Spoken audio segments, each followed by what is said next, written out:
Hey, welcome to Full 42. We got Scott Rogers with us today. I interrupted the talk about the game that's behind Mike here, Yeah, which I can't actually test played in First Play LA with you, Scott. I remember it, but Yeah. I didn't get to finish it. So I was jealous when I saw him have it.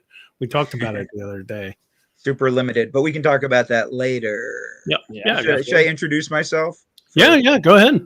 Those who don't know who I am, well, as it says down below, I am Scott Rogers, game designer, author, toy collector, and dad. And I have been making games of many types for over 30 years. I tell people I do mostly video games, although I have done a fair amount of board games. And I tell people I make games that you have probably heard of and maybe even played. Well, for those that know, they know that they've played Scott Rogers stuff. For those that don't know, yeah, it's probably something that you played and you had no idea. Yeah. Well, hey, there's people, actual humans showing up too. They mentioned my I've done some podcasting and back in the day, and I did a segment called Biography of a Board Game for Ludology and for Dice Tower. I've written books on game design, both for video games and tabletop games. I've designed a fair amount, almost a shelf full of tabletop games, and working on filling my shelf. Nice. And a lot. Hey, Steven. And a lot of, and I bought a lot of toys. Yeah, I think that it seems like an interesting transition from collector to game designer. It feels like something like the majority of us, I think, had some sort of collecting in our DNA growing up, and then becoming a game designer kind of feels like an easy step, right? Right. It's the perpetuation of the imaginative play that we did when we were kids. It's just that we never stopped. There's that moment where either your parents throw away all your stuff, or somebody is like, aren't you too old to be doing that thing? And I just happen to be fortunate enough to never have that happen to me, and I'm sure you guys are probably the same. Yeah. I was always growing old is inevitable, growing up is optional. That was always my thing. Exactly. Yeah, this looks like 56, but inside is 15-year-old. Yeah.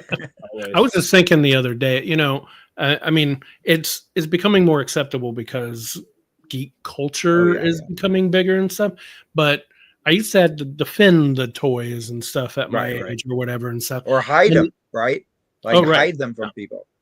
Well, I never did that. I just, I just fought through it because to me, I'm not a big sports guy. Yeah, Mike is, and that's cool and all, but sports is a game, just like whenever you're a kid, you play games and stuff. Right. Why is it okay that adults continue that through, but not toys and stuff? It's all kind of relative and weird to me. So I'm glad that culture is like getting bigger, Why is it okay to paint your face green and black for your football team, but it's not okay to dress like your favorite anime character? Yeah. Right. Exactly. So it's the same. It's all the same thing. It's just the good news is that the nerdery and it used to be jocks versus nerds. That was a real thing. When I was growing up, jocks versus nerds was a real thing. And I played sports. I was probably a lot like you, Michael. I played soccer and baseball and basketball and football, and I swam and I played water polo. So I did, almost everything. I wasn't good enough for track. I did try jumping over the high bar, and that did not work out well. But sports were fine.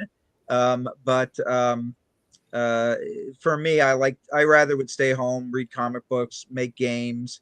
When I was a sophomore in high school, even though I was on the water polo team and the swim team, I still was spending my summers reading comics. This was like around when Crisis on Infinite Earths came out. So I was reading those comics, and I was reading all the Who's Who books, and I was making games based on those and other, IP and things like that. And so, it just depends on almost kind of like the luckier situation. If you're like, a lot of game designers and creators are like, well, I was really sick as a kid, so I stayed home and played games or read books or whatever.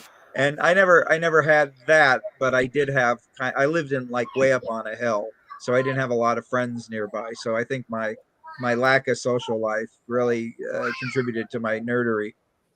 You had the Edward Scissorhand kind of raising, or you were just away Yeah, from the well, neighborhood. yeah. Fortunately, they outfitted me with real. Vincent Price put these on before he died, but yeah, I it was a little. I mean, I can understand where nerds really loved Edward Scissorhands because it's always the outsider, right? The nerd culture used to be about outsiders. That's why we fled to things like sci-fi books or Dungeons and Dragons or toys or comics or whatever. Right.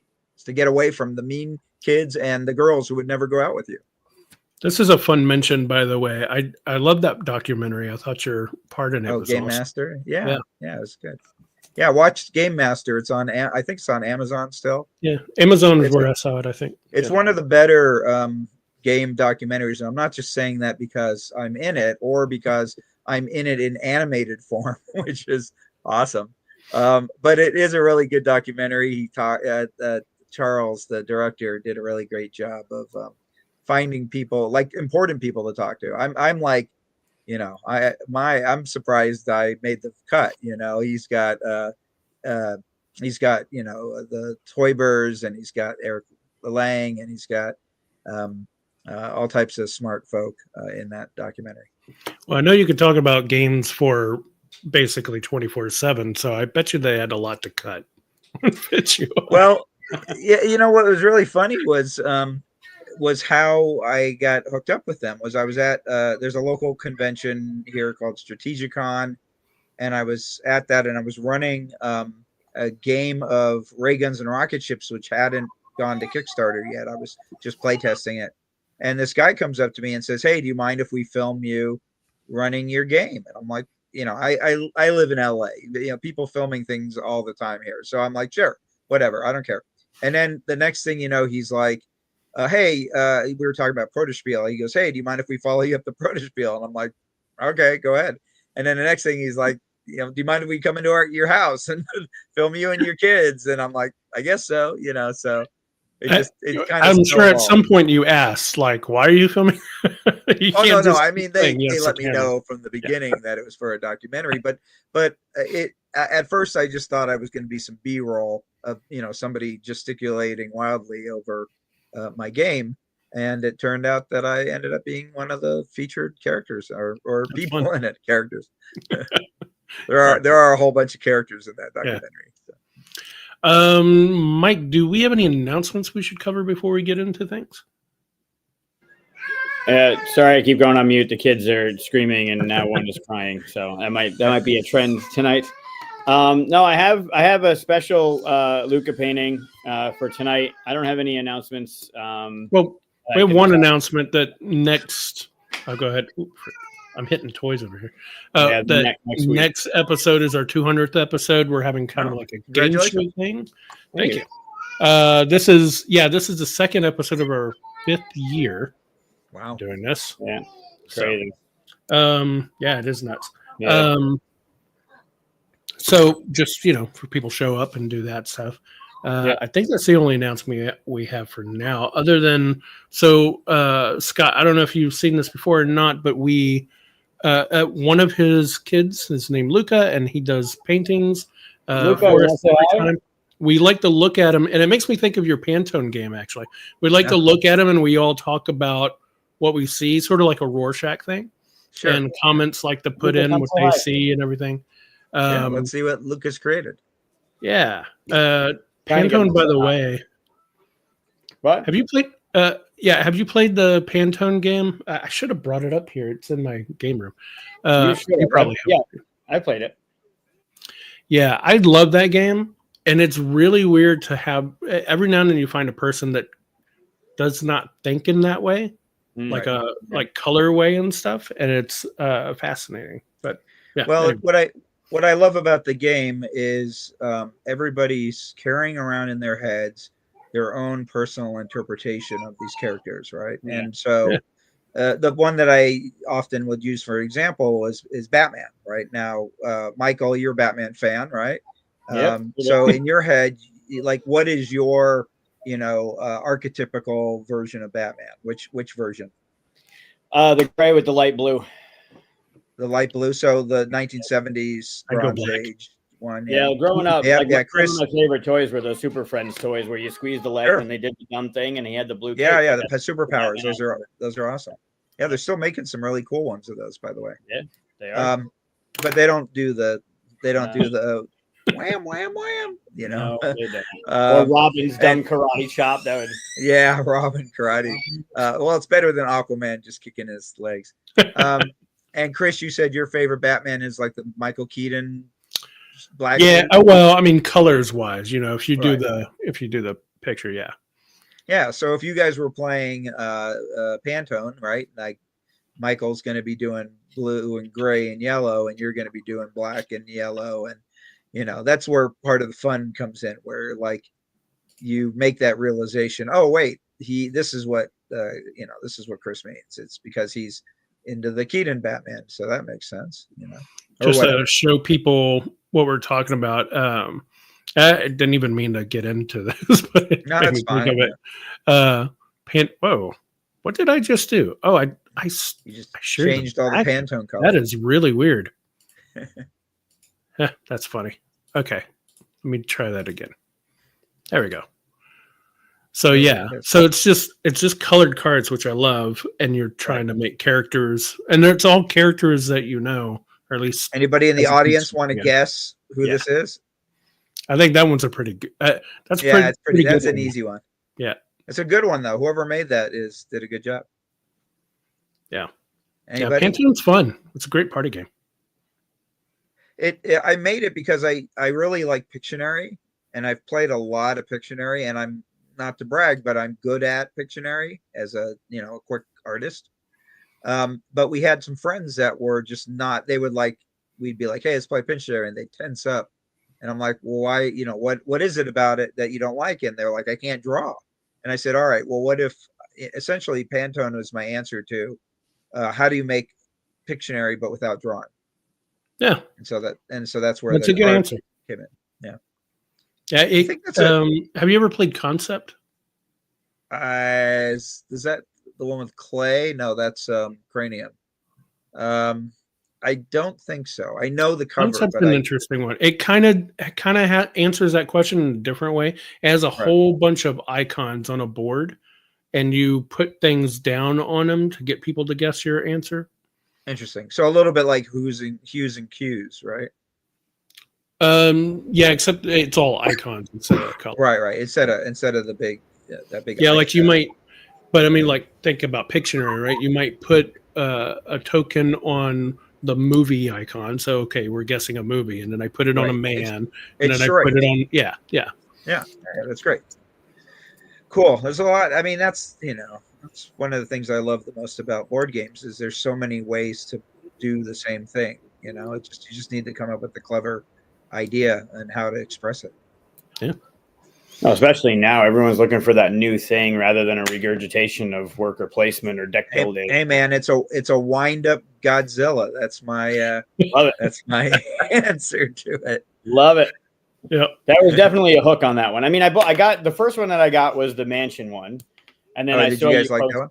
Yep, and then you posted this one, and I jumped on board because the first one was great. Yeah, the idea. I kind of want to do a third one, partially because I really like. So for those who don't know what we're talking about, in Behind Michael, there's a game called Oh No, There Goes Tokyo. You can find it on Board Game Geek. But it was a bespoke game that I only made 30 copies of because of two things. One, as a game designer, I'm always looking to expand my knowledge. And I wanted to make a game that I had to work with print manufacturers to get parts and particularly to build things like the insert or, that little box that you're holding, that like really try to problem solve those types of things. And so I think I did a good job. I'm very proud of the game that I created. I wanted it to be very special and limited. Hey, Matt, hopefully I'll see Matt at Gamma. Yeah. I gotta get one of his. Doesn't he give out like medals or awards or something? Oh, sometimes be creative stuff. Yeah. Yeah. Got some cool things to give out. Creative pin or something. Oh, which one, Alan? Which game? Yeah, which game? Might have been Pantone because we're talking about it. All right. Well, he'll pop up later. Anyway, so that and Escape from Marauder Mansion, the two games that you talked about, were educational exercises for me. I was like, I'm a game designer. I'm learning things. I'm learning how to design. I'm learning how to do contracts. I'm learning how to promote myself. Phantom. What is Phantom? That sounds like an awesome game. That's not one I've invented though, but maybe I'll put it in my notebook. Anyway, so there's still things that like the next one that I will probably do is I want to make a game that it can be prepared completely at the factory, and so they just ship me the game. I open the shrink and it's all there, right? Like that's the next goal that I want to accomplish as a creator, because I've done that through other publishers, right? I've worked with a lot of other great publishers, but I've never. I kind of want to know how much of a headache is it to do that, and it requires me to give a lot of trust because I'm a bit of a micromanager in my own creations, and so I want to kind of learn how to push back. Hey, I want to learn how to push back and go, all right, Jesus, take the wheel. That kind of I'm trying to learn how to better myself as a creative collaborator, so that way I can put trust in people, and then hopefully they won't let me down. Right. And that's a tough thing for me to do right now. I've learned that about myself. I've tried many times to collaborate with other designers on games, and I just haven't found a good fit. Yeah. Oh, Pantone. Yes. I'm taking that name Phantom though. Alan. Yeah. Now you got to take it Phantom. Yeah, I'm gonna go on to Board Game Geek, register it, and then I'll make a game to go with it. Man, cool. By the way, Scott, I'm talking to the audience here, but Scott, by the way, I freaking love your website. It's next to Wikipedia, it's the greatest website on the internet, in my opinion. I mean, I use it more than Wikipedia, so. Oh yeah, me too. Me too.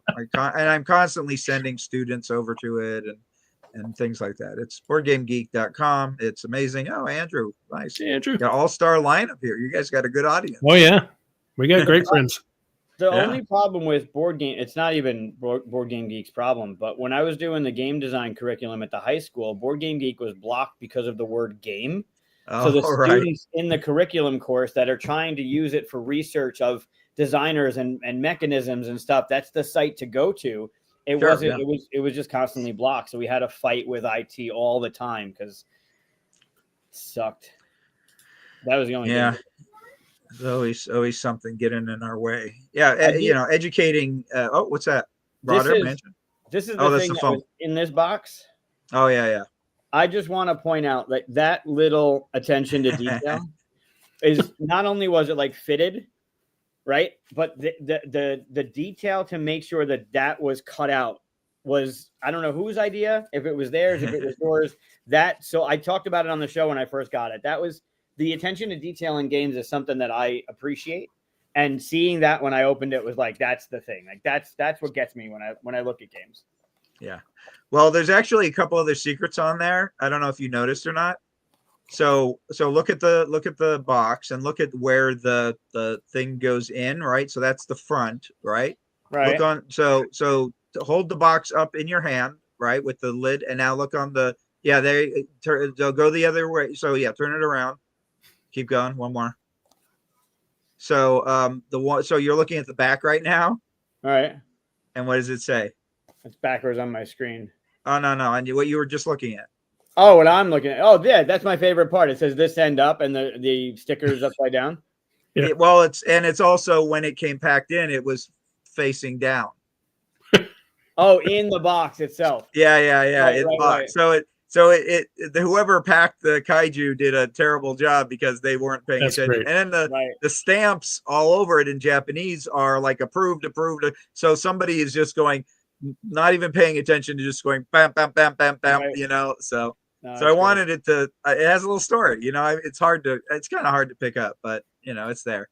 When I play tested that in LA, we got cut short because we had only a limited amount of time, and I was like, "Wait, I have one more turn, and I get to do the wind up." And you were like, "Okay, go ahead, do your wind up." Yeah, of I was course. like, "No, I don't care. I have to go over."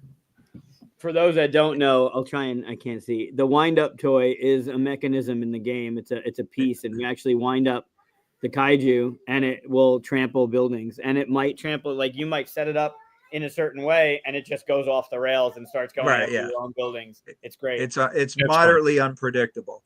Yeah. I mean, I describe the game as acquire with a kaiju. Is essentially what it is. Yeah. But yeah. So that's one of the games. Chris was talking with. We were talking before the show. I'm going to be going to my first Gamma, so I'm very excited about that.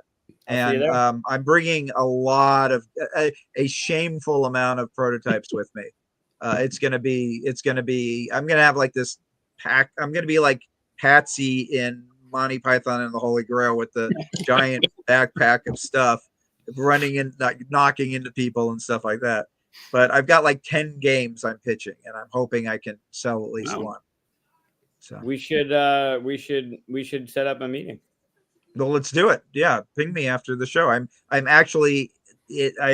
My schedule is starting to fill up. It's not there yet, but I have my my Gamma schedule, and there it is. It's all the meetings that I'm trying to take. So lots of cool people. I'm waiting to hear back from a couple other folks as well. Yeah, it's you got to do it. You got to do it early and get people excited.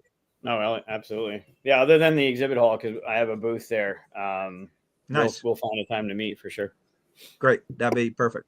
Cool. You do it right. I all the scheduling and stuff apparently my way of doing it is get a job with a publisher, sneak one in, and then maybe 5 years later try it again. Hey man, I love a sure bet. If I could knock all this pitching out of my game design career, I would happily do it. As a matter of fact, I've been trying. So I'm unfortunately out of work at the moment, and I've been applying to companies, and a couple of them have been board game companies. And one of them was like, well, you have to live in Minnesota, and I'm a Southern California guy, and I'm like, as much as I would adore to work for you guys, I can't make that move. And then another one is local, and I was hoping, and it just didn't work out. But yeah, Eric, pitching is fun. I agree. I do enjoy pitching, and I like making sell sheets, and I like everything kind of about it. But I also am, even though I'm a moderately outgoing person, or some would say I'm very outgoing, I hate also doing it. Makes me nervous, and even play testing stuff is like always a little embarrassed. I'm like, can you please play my game? That I hate that part of it, because you just feel like, I hope I'm not wasting other people's time with my stuff. I like them. I like the games, but it'd be better if we could make games and not have people play them, right? That would be the best. Yeah. If there was only a cookie cutter mechanism that we can use to just make the games. Right. Exactly. It's called Magic the Gathering. Yeah, right. For everything, just everything. There'd be a cookie cutter for shipping and containers and manufacture, just a cookie cutter thing. For Dominion. Those things you mentioned, the pitching and the sell sheets specifically, are such a skill that not many people have. Pitching is a very specific skill to have. You want to, especially if you're involved in the process, you want to talk about all the things that excite you about it, but that's not what the pitch should be. And then a sell sheet is that's a skill I don't possess. It's such there should be a course online for how to put a sell sheet together. Right. You should teach it. It's such a thing that's so many times there's so many critical things that are missing from a sell sheet. I get it if it's in person, but then when I go back, when I revisit a sell sheet, I'm like, oh, it's missing all those things. Or when that's the first thing you have with somebody, and it's just pictures and a big paragraph and none of the the 1, 2, 3 stuff. It's such a skill that right. I don't know. It needs to be tightened up. Well, it's so first of all, I do have tools online. So I have a blog that I infrequently update called Mr. Boss's Design Lair is the name of the blog. And on it I have several articles about cell sheets. So one of them is about why do you need a cell sheet? And the next one is about I take one of my cell sheets that I was kind of out of date and I revise it and I kind of step through that process. And then the third one is a series of templates based on I have a bit of a background in graphic design and went to art school and all that. So I put together templates showing there you go. So Chris, do me a favor and scroll down a little bit and click on the right where it says cell sheets. Keep going down, keep going down. There you go. Well, So there's a lot of information here. Yeah, it's a pretty hefty blog. So look at cell sheets. It should be on there, or one sheets. I forget, one of the two. One sheets, maybe? Maybe one sheets or cell sheets, either or. It says it's not on there. On the right should say cell sheet. Keep going down. You're only on G's. No, down. Chris, listen, take direction. That's all. No, that's all. Oh no, there goes Tokyo. So that's the other thing is I have a very extensive walkthrough of how I design. Oh no, there goes Tokyo. All right, so look on the right. It should say on the blue. It should say cell sheets. Keep going. Keep going up. There we go. There you go, cell sheets. Right. So this is the one that I had a cell sheet that wasn't that great, so I revised it. So if you scroll down, hey Portland, welcome. That's Evan Halbert. Oh, okay. Hi, Evan. So keep going. Keep scrolling. So you'll see I revised it, right? And I did several different attempts to kind of, reformat it and what's going to make readability. And because I wanted to show the whole thing, but it took up so much space. So I, kept finagling the design of the cell sheet. And this was a game that I actually have sold and it's in production and it'll come out one of these days, 2026 perhaps. Keep going down though. Keep scrolling, Chris. So then here's the templates, right? So I put together a bunch of templates to just kind of help people, right? Keep scrolling down. So you can see there's just different layouts, and I kind of say put your picture here and put your text here, and and a lot of these are built with like that last one is all about diagonals, which is if you know anything about design, it's all circles and diagonals are what catch people's eyes. And then the third one down, keep going, is like, why do you need these things? And to me, I was fortunate enough that when I was in video games, I did what's called a one pager. I took the idea from a fella named Mark Cerny, who's a brilliant game designer. He did like Crash Bandicoot and a bunch of other stuff. But I was already used to kind of this idea of like, how do you get all this important information on the one sheet? So that way you can just hand it off to somebody else. They understand what you're trying to do. And the best part about it with the video games was I would get to a point where I would have gone through this process. Everybody has a copy on their desk. And then one day I'll say something and go, hey, how about we do this? And then the other team member will go, well, wait a second. That totally contradicts what's on the cell sheet. We can't do that. And I'll be like, hooray, they I win. They read it, Yeah. So I don't mind, I don't mind being corrected because they're right. I did say that. So, nice. So cell sheets, but that's not what cell sheets are, right? Cell sheets are, they're like, I call them the business card for your game. Yeah. Essentially you hand them off. This one is my favorite one. Go back up the Town Called Showdown. Oh, that one. Yeah. That's my favorite cell sheet I've made. I don't know why. It's pretty good. Something that's pretty evocative and has a lot of good information. Anyway, so yeah, that's I think it's a really great tool. I know Sen and Jay had a lot to do with kind of the formation of cell sheets. I came across it kind of parallel as I was making that realization. I'm not going to take credit though for inventing it. I think that if anybody invented it, it was probably those guys. But I'm a big proponent of it, and I still think they're a valid tool. But they're hard. You're right, Michael. They're hard to make. It takes a lot of time and effort, and it's almost it's a promotional tool. So they're hard to read sometimes too. They're just yeah.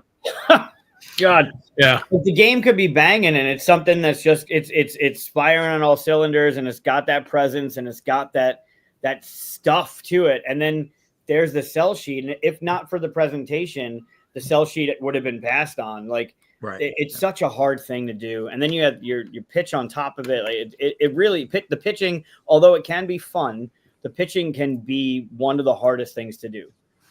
Right. Yeah. It's figuring out how to say what's great about your game in as short a thing as possible. Yeah. Now, one of the things that I really like, congrats, Eric, by the way, for selling your game, is like not to heap more praise on the Scotty Alden, but on Board Game Geek, there's now that new feature where you can kind of add a log line to your game, you know, where like, oh no, there goes Tokyo. I think the log line's something like try to build skyscrapers as a kaiju rampages through them or something like that, right? Like it literally is a paragraph descriptor. And I think that that's a really good exercise too. If you can make your game sound cool and interesting in one paragraph, then I think you're doing it right.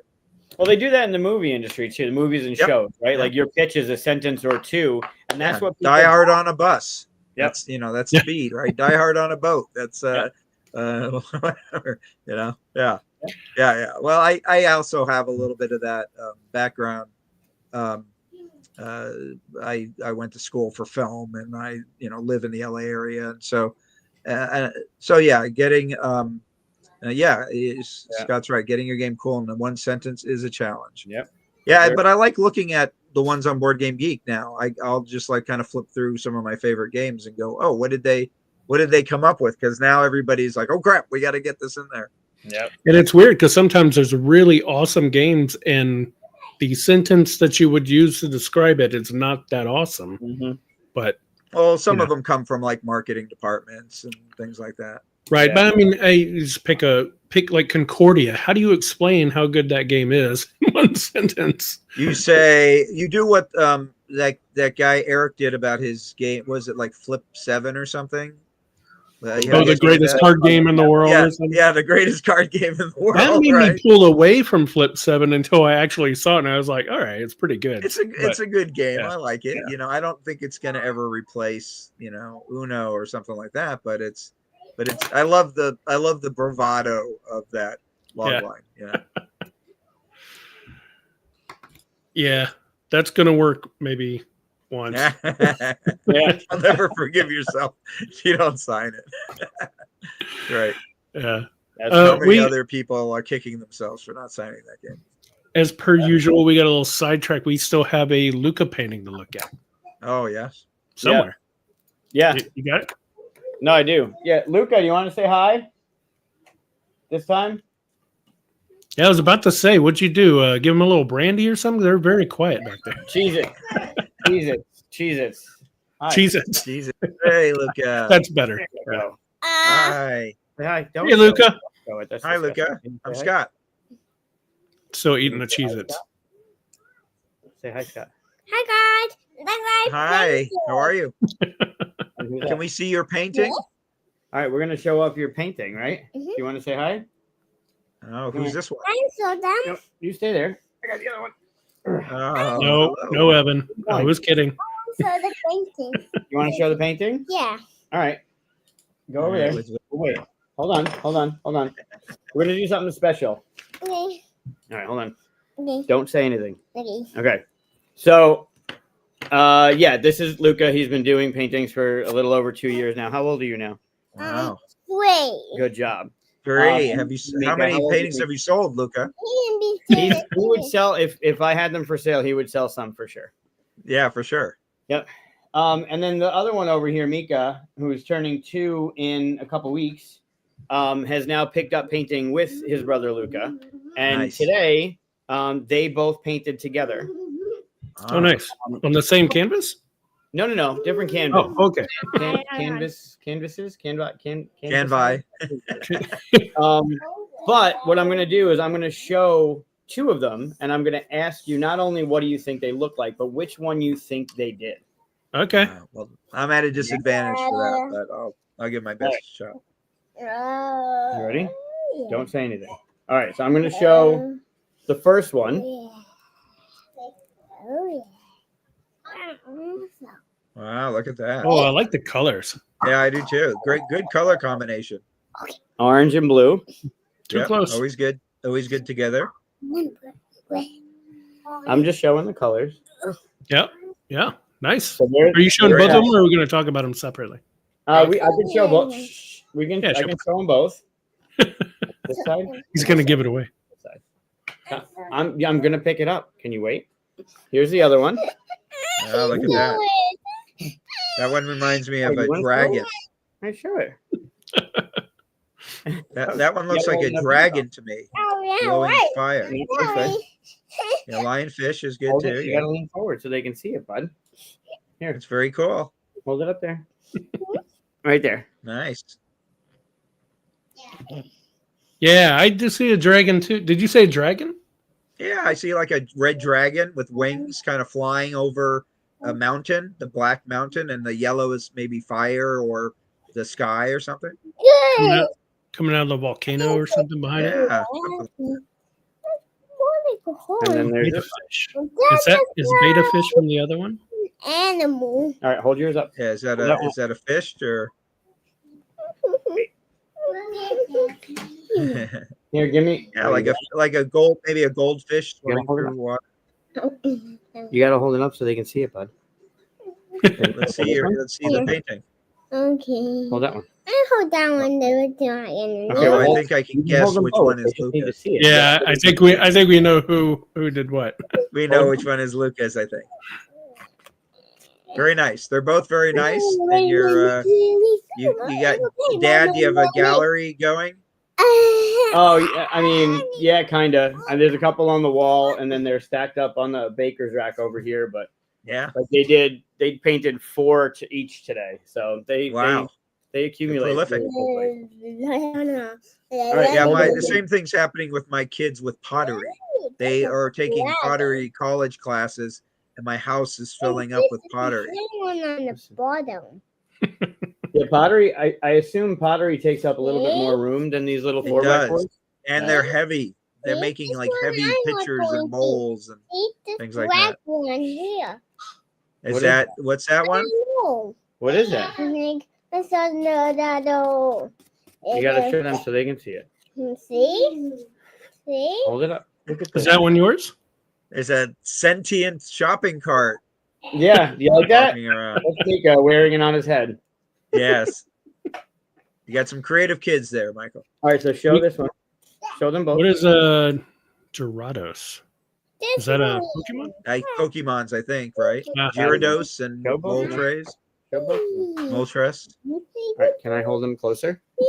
Somebody's stealing the shopping cart. Oh. No, that's okay. If he gets past the parking lot, it will freeze up. You won't be able to steal it. We're in the way of the blue and green one. Yeah. Move it Well, a they're little both to your very right. nice. I guess Lucas is the yellow one, and Mika, is that your other boy? Mika, yeah. So, Yes, Luca, the blue one. which one did you paint? That one. This one? Yeah. Yeah, those are both Nice. great. Yeah, you got to get those up on the wall. Okay, with the shopping cart. Can we put the shopping cart down? Awesome. Thank you. Yeah, All right. Let's stop streaming. Gyarados. Yeah, I like the dragon on this one. Yeah. I think everybody saw a dragon in that. Yeah. Although It's cool. I think somebody said, who was it that said they saw a tree in the fall? Yeah, like leaves on the interesting. fall. Yeah. Yeah, I can see that too. Yeah, I could see it. Yeah. And then I agree with the goldfish. That's what I saw on this one. Yeah, it's nice There you though. go. I like Who's it's there? really. They've got Beta Mika has a good color sense. I like you right now. Yeah, I let Yeah, them. I beta let them fish. like they. He's still using his left. Mika uses his right, but I let them pick the color that they want. Sometimes they want white, and I try and get them not to do white because the canvas is already white. I Right. like Stop! You can't do that. You can't touch the screen. He's about to disappear. That's how we leave the show. You can't touch this. Okay? I like you. You can't touch the stuff. We still have things to talk about, Luca. We still have toys to talk about. We're gonna talk about Oh, toys. what's in that? Yeah. Please don't touch. I'm working. You're working. Yeah. So is Daddy. Funny. he's doing the cat. He's moving the mouse. He's moving the Oh, mouse. okay. Nice. All right. He's hovering Well, over yeah, Leaf cats- Studio. Cats Don't do do like mice. So Don't do it. Yep. Mm. Don't click stuff. Yep. He just Stop. did don't that. click it. Mm. You're about to cancel the show, so don't do that. It's gonna leave. You're gonna leave studio. All right. You I gotta stop, bud. No, I That's gotta fine. do this. Okay. No, You're messing I things up. gotta do that. Luca, I gotta miss it. this isn't your show. This is Daddy's show. No, this is my show. It's your show. He's taking over. Okay. You do the show then. Hi. Hi. What's your favorite toy? No, we can't go into that. Dancing next to Harry. Sorry, Dad. Yeah, it's mutiny. Yeah, it's been a mutiny. All right, let's go inside. Okay. I'm doing work right now. Sorry, Daddy. Come on, as cute as you are, and as much as people would rather see this, we have something we need to do first. You can come back when I'm done, okay? I'm going to talk about these Your things with first them. YouTube And then channel. when I'm That's done, right. You can come back when you're doing your own show. good job. Say bye. Bye. I don't want to see. Chris, that's what I wanted. I wanted. Look more, look at my Mozzarella. I want my Mozzarella. Fun. Well, here. Here, my Mozzarella. Look at my Mozzarella. And the Okay. show is chaos. Yep. So there's a show on Netflix called Mighty Monster Wheelies. I think I talked about it last time, but Weird Al Yankovic is a part of it. He's one of the characters, and I think he does the music. And it's Halloween themed, just like the Universal monsters as cars, but he loves it. So Nice. Yeah, there's Yeah, also we'll there's the Batman one too. Have you seen that? the Bat Wheels, he loves Bat Wheels. Yeah. Yeah, it's really clever. I like it. They did a good job with it. Cool. That's a whole nother episode. Yeah. Yeah. All right. So That those was the those are- chaos version. Excuse me. Jesus. All right. So hopefully it'll settle down now for a little while anyway. I'm going to forget which ones are which. Okay. Whew. All right. Should we dive into it's only been 42 minutes. Hey, 42.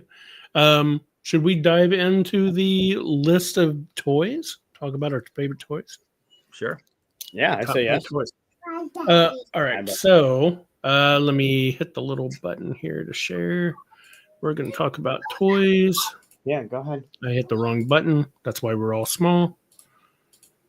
That's not the right thing, right? Yeah, there you go. We're not talking about that toys. Yeah, That's a good movie. it's incorrect. I mean, not incorrect that it's a good movie, but. All right, so we usually snake around and stuff like that. We'll do our number 5. Did anybody actually before I put that up? Did anybody have any rules with? Because I just said toys, and then you gave me your. Well, your I pictures. mean, I took it to mean physical objects of some sort that you can play Thank you. with. Okay. And some of mine have electronic elements to it, but they're still physical things. So I didn't pick video games. I didn't pick a board game that has toy elements to it. You know. Interesting. Cool. All right. And also, did you do all stuff from your past or new stuff or? It's a mix. Yep. Yeah. Same here. I have a mix. I mean, obviously, I'm still kind of into toys, so there's going to be some new stuff. Yeah. And Mike? Mine are all from my childhood.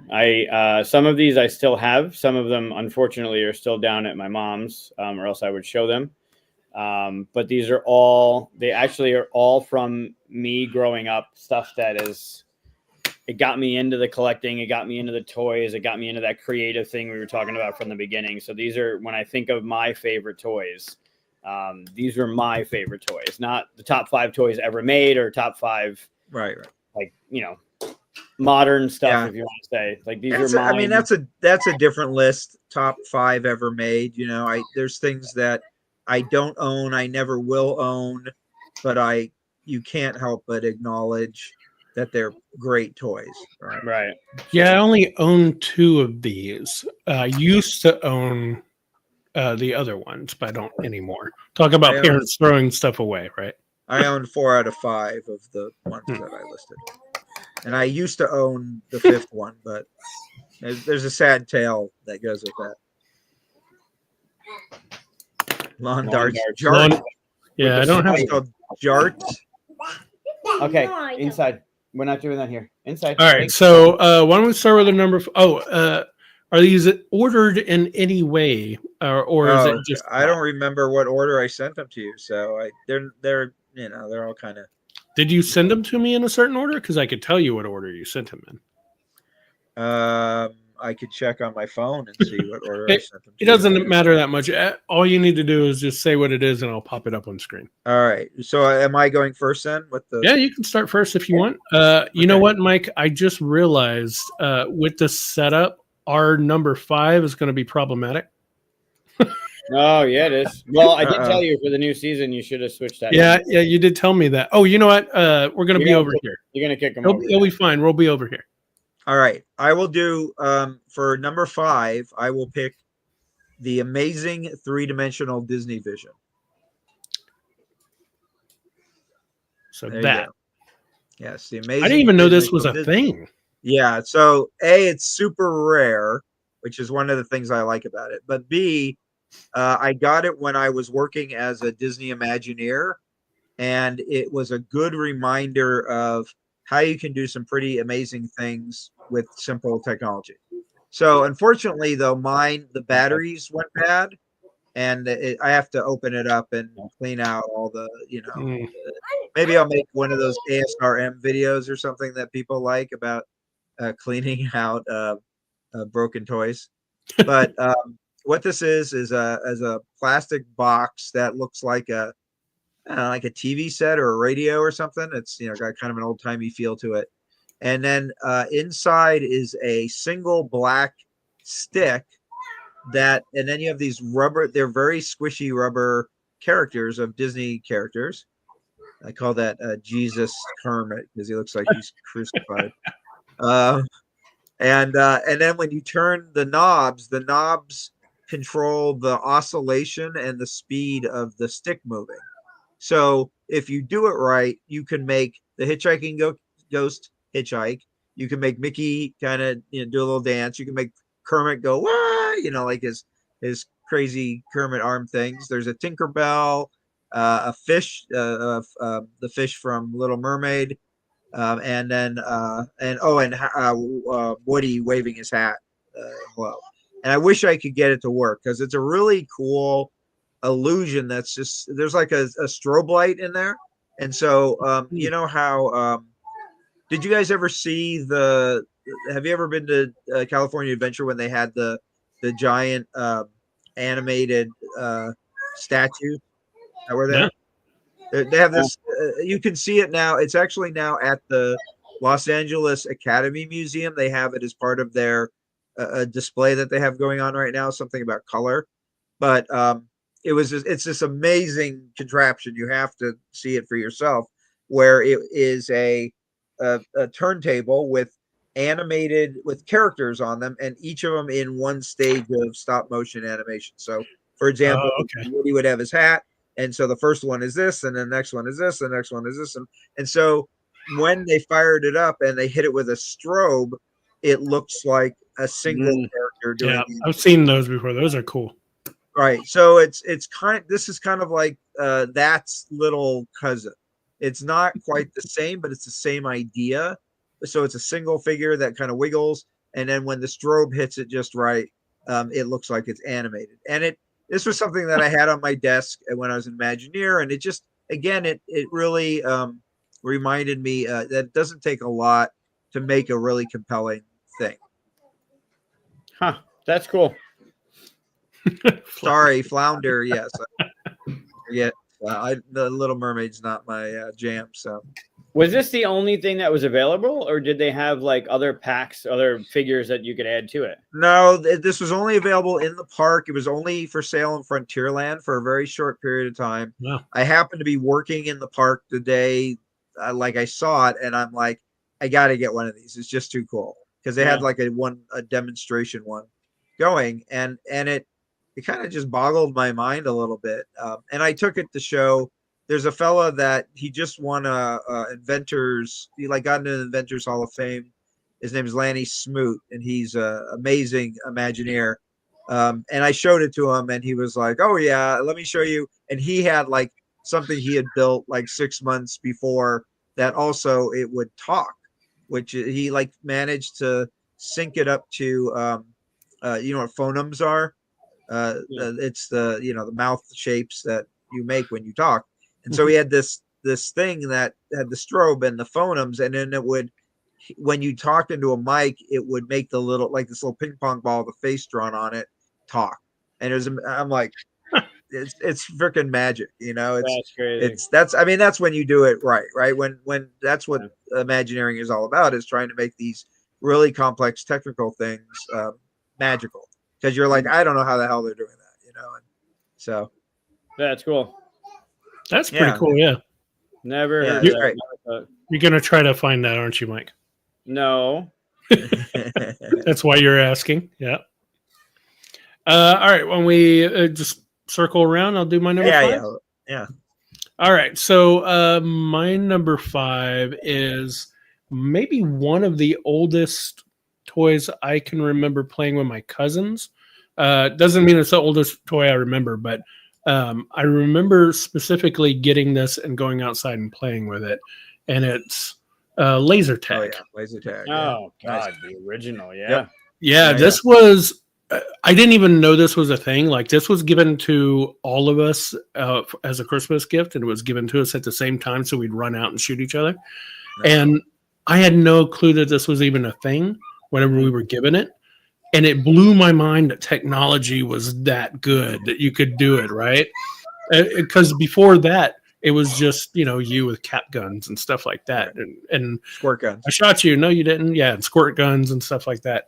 This one took out the, no, I moved too fast for you to shoot me rules that were always, awful. Now, they weren't great. You could cover it.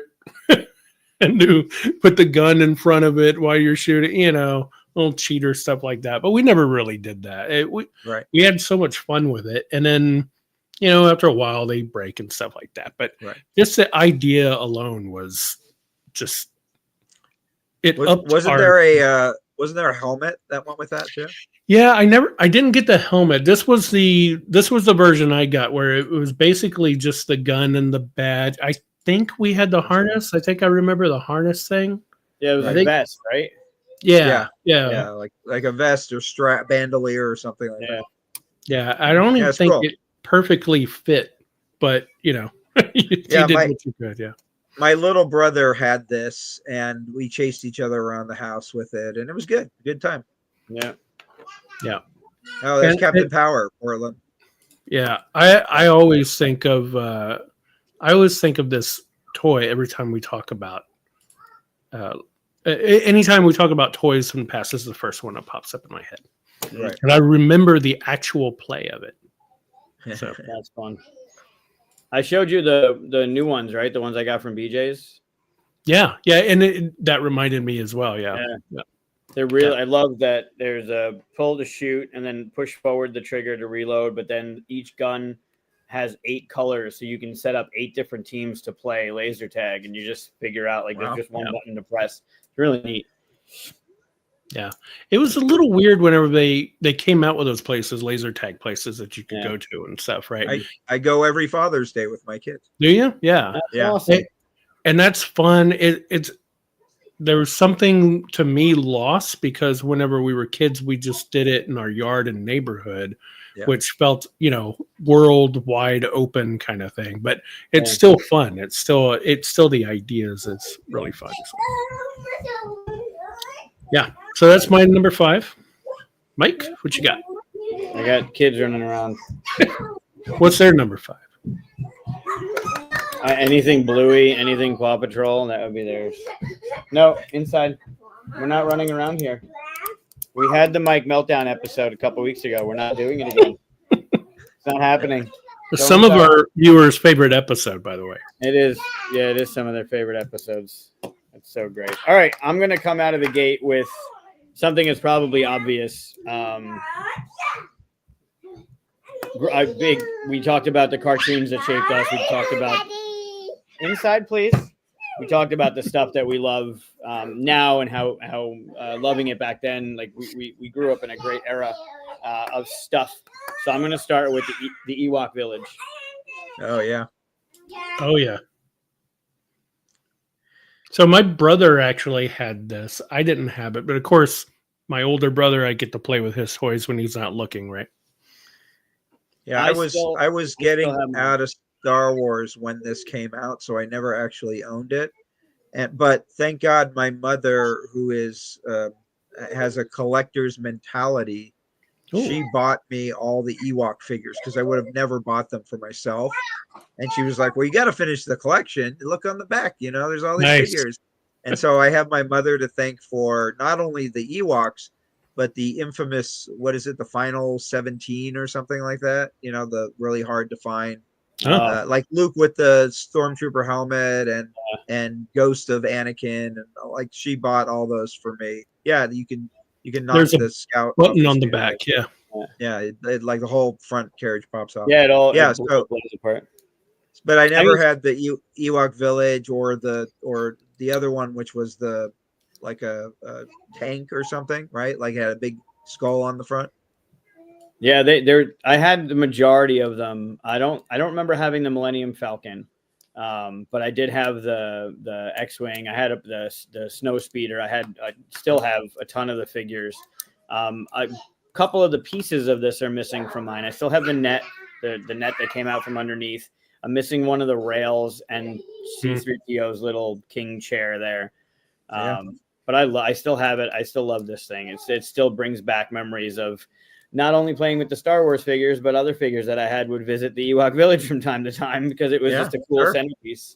Yeah. Why not? The Empire takes it over for a while, Yeah. My brother has all of these old toys and still has them without any missing pieces. Wow, that's amazing. They're not in packages either. You could play with them. I had a lot of these, but they were never in boxes. They were, boxes just immediately get thrown out.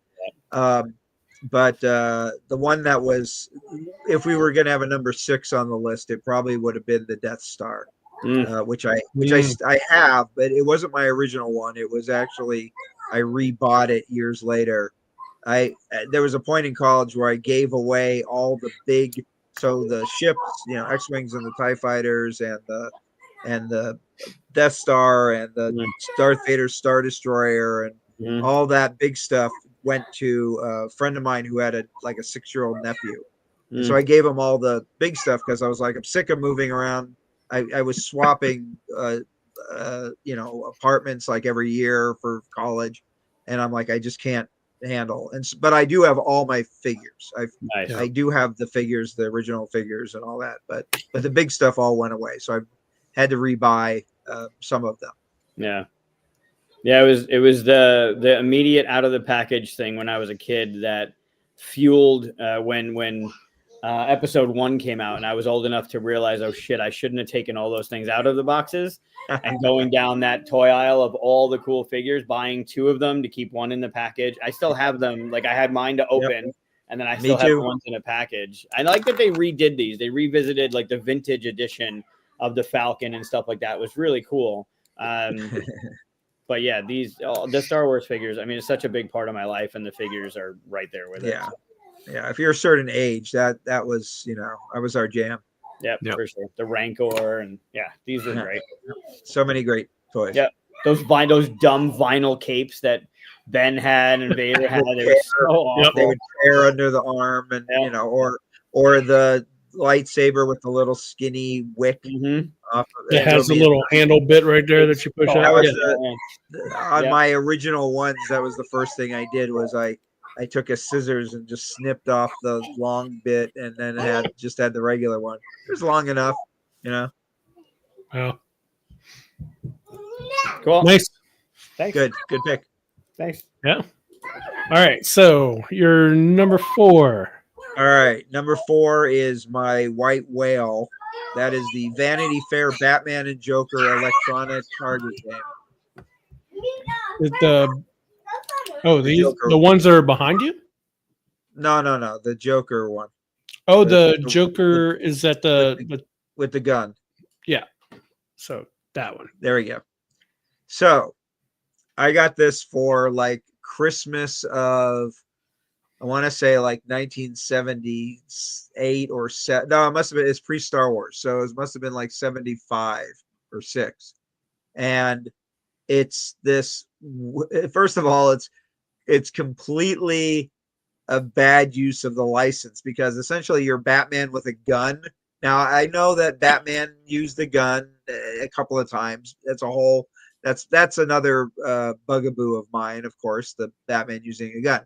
But this is a target game where you would shoot this Joker, and the Joker was essentially, like those push toys where they would all kind of collapse down.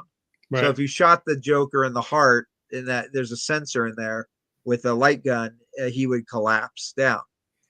And I had this on Christmas. I played with it like all day. My older brother, God bless him, he was always like very interested in how toys worked. And so he said, "Oh, I want to see how this works." So like the next day of Christmas, he took the entire thing apart to see how it worked. And then when he put it back together, it wouldn't work right. And so we just ended up throwing it away, because we're like, well, this is worthless now. Of course, I wasn't thinking about I could just display it or whatever, right? And so now it's I saw one for sale in 2020, and I missed the auction that had it. It went for like $280, and I'd be willing to spend the 300 or whatever it takes to track one down. Your so brother if there's should anybody go out there at least. Yeah, so if there's anybody out there that can get a line on this Batman and Joker electronic target game, this is my white whale. I'm Captain Ahab, and I'm like, I got to get this stupid thing back. No matter how hideous it looks and how completely dumb it is that Batman is using a gun to shoot. Yes, they had a gorilla one, they had a cowboy one. The company made a whole bunch of these different types, but the Batman one, I think you could only get through like the Montgomery Ward catalog or something like that. And I've been a big Batman fan my whole life, and so my parents were always get me Batman stuff. What is he holding? Like a white pepper? A knife. He's got a knife and a cane. So you can put his arm up to make him threaten you. That was good enough justification to shoot him through the heart. He had a knife. Yeah, watch out, Batman. Joker's got a knife. Yeah, they didn't bat up the revolver either. We didn't worry about that stuff when back in the 70s and the 80s. I remember having a battery operated submachine gun that looked like as real as can be, and I would bring that to school, and we would shoot each other with squirt guns, and nobody cared. I had guns that looked like real revolvers. Yeah. We had all types of things, and we would run around and play. Do you guys know the game Killer or Assassin? Or you'd like run around and you get somebody's name and you try to shoot them, and then they're out of the game, and you keep collecting names till you're the winner. We did that all the time. Looks like it was probably. Sorry, what was that, Mike? We played Assassin in high school with water guns. Yeah. Yep. This gun looks like it was probably a model or mold for something else, and they just decided. Yeah, they made other versions. They're more easy to find. There's a gorilla one and a cowboy one. So probably the cowboy one was first, and then they were just like, nobody cares, I was like, they didn't even put a bat symbol on the. It's so lazy. That's part of what I love about it, though. And it's got actually maybe the best thing about it is the box, because the box art is rad. That's great.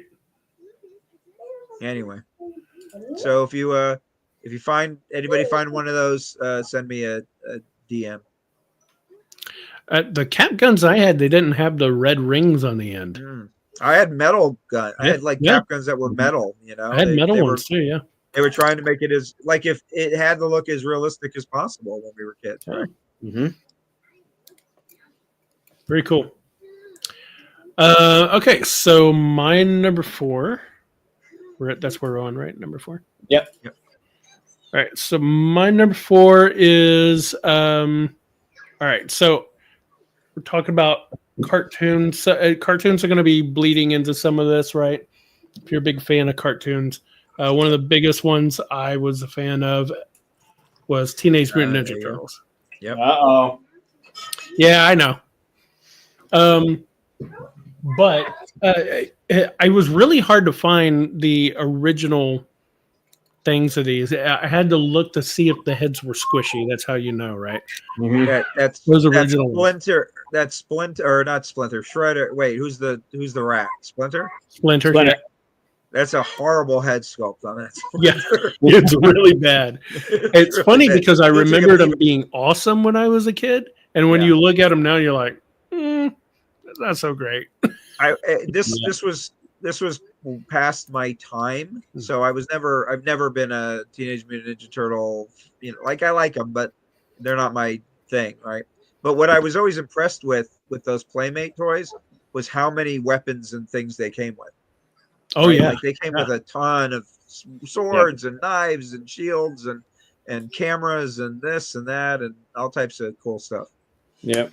And they had the turtles that had the open shell, and you could put their weapons in their shell too. I mean, later on in the editions, but and then they also had ones where they were in costumes. They were didn't they do Dungeons and Dragons ones at one point? They had a detective, they had a basketball player, a hockey player, and they had a bunch of them. And Dracula and Frankenstein and stuff like that. Yep, the Halloween ones. Yep. Yeah, it's fun. We've talked turtles before. That turtle van reminds me of another favorite toy, which is the Joker mobile from Mego. Did you guys ever see that? No, I don't remember that one. It was like a big VW bus that the Joker would tool around in. It was pretty cool. Has a big squirt flower on it that because of course the Joker. Was it this one? No, that's the new one that just came out. Yeah, see, that's the problem with looking up toys is if you don't know the toy. If you put in Mego Joker mobile or Joker van, something like that, you find it. I remember the van. It was like a converted ice cream van that was purple. For turtles? For Joker. Oh, for Joker. I still have the micro machine. It's a purple. It looks like an ice cream van or some sort of utility van, but it was all purple. Right. Yeah. Did you see? I'm not really a big car person, but did you see? Do you guys look at Hot Wheels at all or any of that? So they just recently made. I wish I had bought it. It's maybe my favorite Hot Wheels I've ever seen, which is they made the car that Superman is smashing into a rock on the cover of Action Comics #1. Oh, that's cool. That's not it though. That's the Toy Biz one that was for the movie tie-in. Yep. Yeah. Put in Mego, Chris. That you'll find. I did 2 G's. No, 1 G, MEGO. Oh, maybe that's why. Mego Joker van. The new set of Hot Wheels that came out for 2025, they have the VW Bug in yellow with the Autobot logo on it for the Bumblebee. It's that second one, Chris. That one? That's it. Yep. Oh, it does look kind of like the. That's funny. Yeah, it's got the big flower that squirts water, and if you open the back window, a boxing glove comes out and punches you in the face. That's funny. Yeah. Look at the face on the hubcaps. That's funny. Yeah. Bad sticker placement though. Jesus. Yeah. a little too chaotic for my taste. I think I only put a couple of stickers on mine. That's funny. But yeah, so I lost where my Teenage Mutant. There I go. There you go. There's your turtle. Nice. But yeah, I think at the point when This guy. Usagi Yojimbo. That was awesome. Yeah. When he popped up, I think that was the last of the toys that I got, because then they started getting really crazy after that. And I kind of just stuck to my group. But my cousins continued to get all of the stuff, and I kind of enjoyed going over there. Your taste in Turtles, Chris, sounds like my taste in G.I. Joes. There was a certain point where, like, the minute they went to neon colors, I was like, I'm out of here. I'm done. There's always a breaking point. Well, I say that, but some things. Well, now it's harder. Yeah, I know it's the same, but no, there's still a breaking point. These things have Christmas versions. I refuse. Now wait, what do you have? The Black Series Star Wars? Yeah, the 6-inch ones. Yeah, the Christmas ones are just dumb. Yeah. But anyway, back to the Teenage Mutant Ninja Turtles. Yeah, I was a big fan of the cartoon and the comics. I still have some of the old black and whites, which were very different, but but yeah, I've even enjoyed some of the new stuff that they've come out with. Some of them not, but the Nickelodeon show is pretty good. I've tried to get the movie. Watch it. The movie was really good too, right? The recent movie. Yep. Which movie was the recent one? Was it the Mutant Mayhem or something like that? Was that 3D or it was the one that animated? The 3D animated one that had Patrick Stewart as the voice of like the main bad guy or whatever. No, this one had like Ice-T or somebody for the bad guy. This one was a few years back, maybe like 10 years back or something like that. But it was really good. It was exceptionally good. Mm-hmm. Good soundtrack too. I think it had CCR or Black Betty on it and stuff like that. It was like strangely, like I didn't see it coming as being that good. But anyway, right? It was hip. Yeah. Took a page out of Guardians of the Galaxy playbook. Yeah. All right, Mike, what's your number 4? Well, I'll piggyback off that and go and pivot because I also had Ninja Turtles on my list. Yeah. You handed me those. I already had my list when you gave it to me. So yeah. This place, I love my turtles. I still have them. I still have all the card backs, although the plastics are gone. But I still have all the card backs of all my figures. But when I think of like, there's always this centerpiece of the collections that I'm talking about, the stuff that I grew up playing and collecting and owning. With Star Wars, it was the Ewok Village. With Ninja Turtles, it was that sewer playset. I love that sewer playset. I still have it somewhere. It was just super fun to play with, and being a fan of the comics, being a fan of the movie and the cartoon. Like this came to life when I had this thing underneath the city and playing in their lair. It's just super fun. So it was another one of those things that I remember as being one of my favorites growing up. Yeah, as far as play sets go, it's a pretty good one, right? You've got the street, you've got the under area, you've got the kind of side sewer pipe and all that, and the things you can swing on. Poles. Yep. It's pretty cool. I don't think I ever had any play sets survive. They're hard.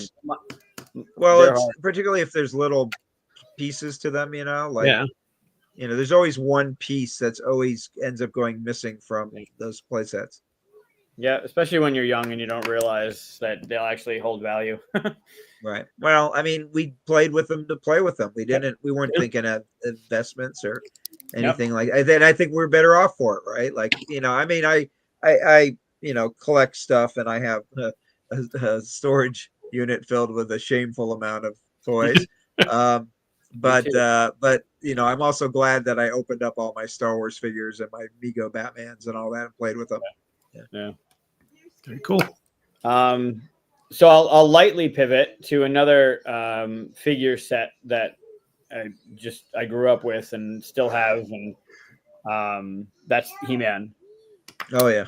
Oh yeah. More specifically, Castle Grayskull. Oh yeah, great. Another great playset. Yeah. I mean, did you buy the new one? Snake Mountain was at the end of when I started really collecting. Like when they got into the Horde and Hordak and all of that was kind of right at the cusp, because then they started blending in with She-Ra and there were so many things going on. That's kind of where I lost it. But getting this piece, having this centerpiece of, like, you had the thing that Man at Arms is standing on, and that I forget what they call it. The craft that had the razor that went around. Rotor. Or... Yeah. There were so many iconic pieces in the He-Man collection, but nothing bigger than Castle Grayskull. Like having the door that went down, and you had the perch on top for the sorceress, and the bird that stood up there. Like this thing it's still one of my favorite pieces. It's old school mold. It had the floors, but yeah. I love this piece. Yeah, He-Man. He-Man came along right when I was really getting into Dungeons and Dragons. Mm-hmm. So the first wave of He-Man I have a fondness for. I love Skeletor and Man-at-Arms and Battle Cat and even He-Man.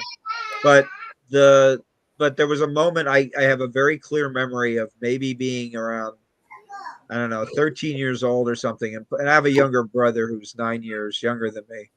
And I remember sitting in the floor of our house playing with He-Man, and I just kind of went, what am I doing? I'm too old for this. And so I gave all my stuff to my little brother, and then I just kind of was like, all right, I'm done and of course that self-imposed I'm done with toys, I think maybe lasted all of 3 years, 4 years. But He-Man was kind of the end of it for me, just because but again, I love Conan. I love, Flash Gordon. I love, I mean, that's really what He-Man is, right? It's just another one of those kind of pulp comic strip type characters. It's funny is my older brother, who's 7 years older than me, gave me his set of this. Yeah. So I'm on the reverse of that. He had the same epiphany. What am I doing? Yeah. I'm wasting these are great. Life. Like Chris was saying with the Ninja Turtle figures, there came a time with these that they started getting a little too much, right? They had the battle damage one with the spinny chest plate. That was cool though. Yeah, it was super cool. And like Manny Faces. Where it started Manny Faces, yeah. Skunkor smelled like a skunk, and you had Moss Man that had the feel of it. Like they were really cool ones, and then it started to pivot because they knew they can make money at that point. But when this was I put down years too. The Ewok Village was 83. The sewer playset was 88. This was 82. So this is the oldest thing on my list. And I think it really paved the way for a lot of seeing the remake of the figures now in those big chunky boxes, right, with the card back. Like it walking down that aisle, the toy aisle has never been the same. But walking down like Target now and seeing those things, not the Netflix He-Man series, like they started redoing these big chunky ones. It's really the classic ones. Yeah. It's crazy. Go ahead. Oh, I was going to say the other thing that I always liked about He-Man is because He-Man was kind of so when I was younger, we had Big Jim figures, and Big Jim, they had like tigers and eagles and gorillas and like all types of wild animals, and a lot of the molds like Battle Cat is the tiger mold from Big Jim, and the bird that the sorceress has was the bird from Big Jim. So we had all these in like their normal form, and then when He-Man came out, we're like, oh cool, it's like a weird fantasy version of these things. Interesting. That's cool. What's crazy is, as a kid, if you had asked me before looking at this image, because I haven't looked at these images in a while, or like of these old toys, if you'd asked me about Battle Cat, I would have said, oh yeah, that thing could crouch down and move around, and because in my head, that's what it was doing. But if you look at it, I'm like, oh, that's right. It was just a stuck toy. There was no articulation at all. It was just a piece that you put He-Man on. That's funny. Yep. Yeah, there's a lot of main figures, but when I think of like pieces, like not only with Castle Grayskull, but like the actual figures, I think Stratos is probably my favorite from here. I loved Orko, but Orko really didn't do much. Like you got the pull thing that made him go, but on carpet it never worked. I think Stratos is one of my favorite. Like if I had to look at a piece, like one figure that I still have from this era. I think I took care of Stratos the most. Yeah, the He-Man and the Skeletor are so iconic. Yeah. I did like Man-at-Arms because he had that kind of weird chunky armor. Yeah. And then I also liked Triclops, the guy with the eye that spun on his head. Yeah. I love Beastmaster. Beastman was good too. Yeah, Beastman is Beastman. great design also. Because they were like big chunks of color, right? They were like, flesh color, blue, orange, green, whatever, and they're just, they're very archetypical, right? Yeah. Like you've got the samurai guy. Actually, the samurai guy is also a big Jim callback because there was a character called Dr. Steel, and he had a steel hand that he would use the karate chop. And Ninjor, is it, or who's the guy with the gold hand? One of the samurai guys also has the same Dr. Steel thing going on. Yeah, he's sitting there in front of Snake Mountain, right? Right, yeah. Yep. That's cool. Yeah, I still love him. The nostalgia factor too is a big thing here, but I remember the Castle Grayskull being like that one piece, the Castle Grayskull being one of my favorites growing up. It's a beautiful piece. It's just beautifully sculpted, and I love the airbrushing on it. And, Yep. Yeah, and even the box. I mean, like again, I was never a boxed guy, but the box art on He-Man stuff was gorgeous, right? They're just better than the figures. Every figure came with that little comic, that little mini comic book too. No, we're done. Go inside.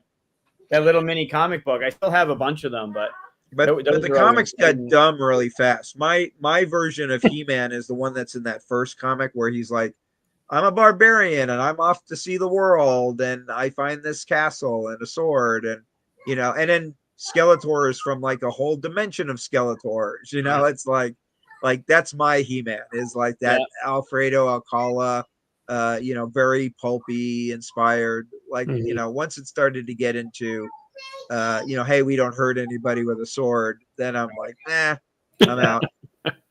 Yeah, they got to be able to make money, so they had to have multiple different characters that they could do. Right.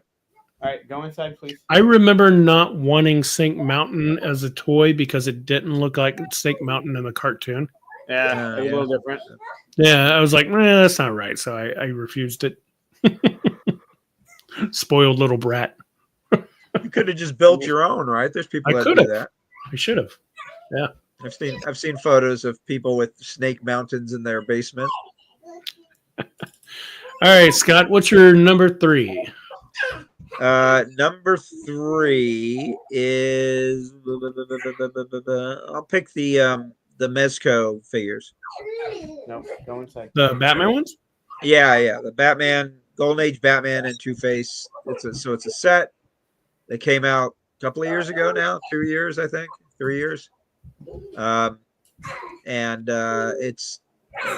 the really nice box art. They use stuff from the vintage comic, but it's the figures that, for me, these are the Batman figures I wanted my whole life. I am a huge fan of the Dick Sprang era of 1940s, middle 40s to early 50s of Batman, where before he got the circle on his chest, where Robin was still the boy wonder, and the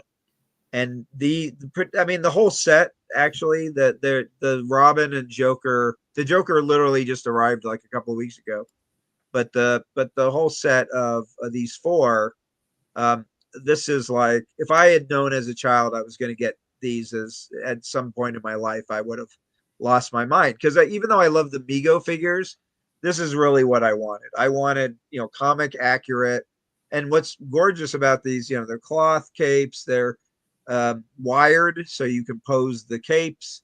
Even the Joker has like wires in his in the lapels of his, or the back tails of his jacket. So you can really do a lot of fun things. They come with a ton of hands. They come with different heads with different expressions on them. They're just they're expensive. They're not cheap. They're like 80 to 100 something bucks. But for me, they were like, I have to have these. These are my dream action figures. Yeah. Oh, that's cool that they come with different hands and stuff. Because I saw that Joker's both hands were like that, and I was like, why does Batman have that and that? And I was like, oh, I bet you they have different hands. And then you answer. Yeah, actually, I'll show you so I have a little display going on here, and I just changed out that one of the hands on the Joker, and so here he's holding his playing card. And so Oh, the only thing this doesn't have, for some reason, they don't have hands with trigger fingers. Two-Face does, but the Joker one doesn't. And I think part of it is DC for at least a while has put kind of a moratorium on including guns with figures, like their licensed figures.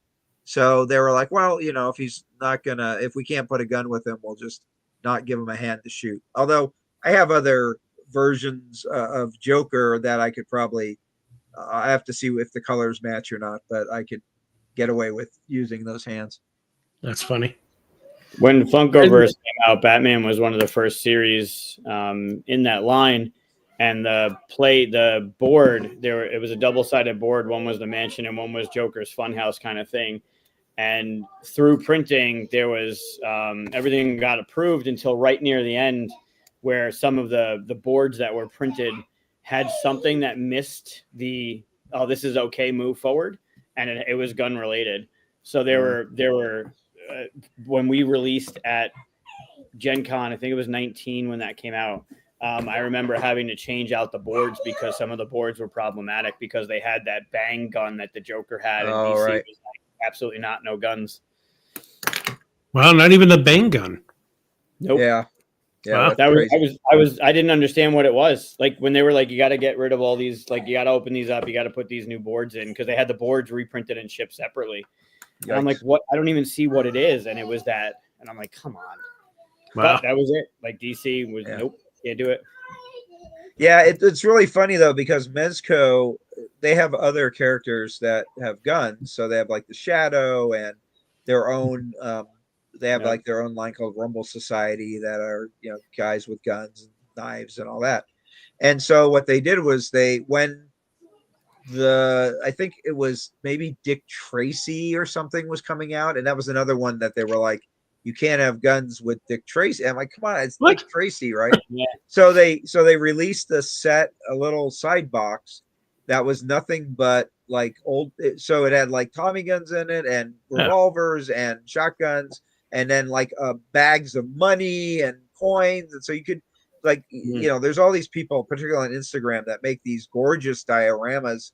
I wish I had the space for that, but literally like this and a couple other shelves in my house, that's like all I have to work with. And so for me, like, I don't have the room for any of this stuff, right? I swap out, like I have one shelf that I swap out like every 4 to 6 months, but these guys have like full on dioramas and have lighting in it, and there's gorgeous if you look up like Mezco toy photography, there's just gorgeous stuff that people have done with the figures, and I'm always a little jealous. I'm like, well, I've got my giant books, is my wife's collection of Anne Perry and Martha Grimes, and that's got to be the backdrop for my Batman stuff, I guess. So yeah, those are awesome. I like those. Yeah, they're gorgeous figures. They make so many, and they make like GI Joe ones, and they make like I said, Dick Tracy and the Shadow, and they also do monsters. There's a gorgeous Nosferatu one they made. And yeah, they're really cool. Yeah, Mezco is good. Yep. Oh, they're doing a whole bunch of Marvel ones too. The Doctor Doom has like a real metal armor. It's amazing. Oh wow. Yeah. Good timing for that one. Yeah, right. Yeah. Very cool. Okay, so my number 3 is let me see. Oh, yeah, I was I'd be surprised if I was the only one that thought about it, at least. Transformers. Nice. So, I mean, not only are they toys, they're robots that turn into other things, right? But like, I love the ones what was his name? It's right here in the middle. I can't remember his name. Soundwave. Yeah, Soundwave has a cassette player which nobody would recognize today. Has a cassette player that comes out and then turns into the hawk thing or the eagle, like a dog, Ravage. Right? Yeah, Ravage. Yeah. Yep. Oh man, I loved it. And what's weird is like I would say maybe like I don't know if they have seasons, like whatever a first season of Transformers would have been and stuff. And then I kind of just went away from that, but I kept loving the the toys more. Like I kept getting the toys because what I was doing in my imagination and the stories and stuff was better than what happens in the cartoons later. But when they went to this is a set, I got this full set. When they went to Dinosaur, Dinobots. Yeah. I was a huge dinosaur fan. I wanted to be a paleontologist when I was a kid. So when they went to this, I had to get all of them. And of course, you know, I even had the green construction ones that were the bad guys. Yeah. And they all kind of went together, I think.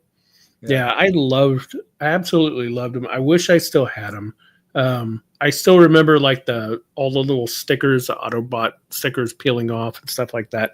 Weren't they heat sensitive? You could like put your finger on it. And that's right. You put your hand, and they would change on there. Yeah, there was whether they were a good guy or a bad guy. There was like a set of them that were like, are they good or bad or something that they did that, right? I remember that. The Constructicons or something. And I don't have any of these. They're all gone. I don't know what happened. That's like my little brother. So so Transformers is a little past my time again.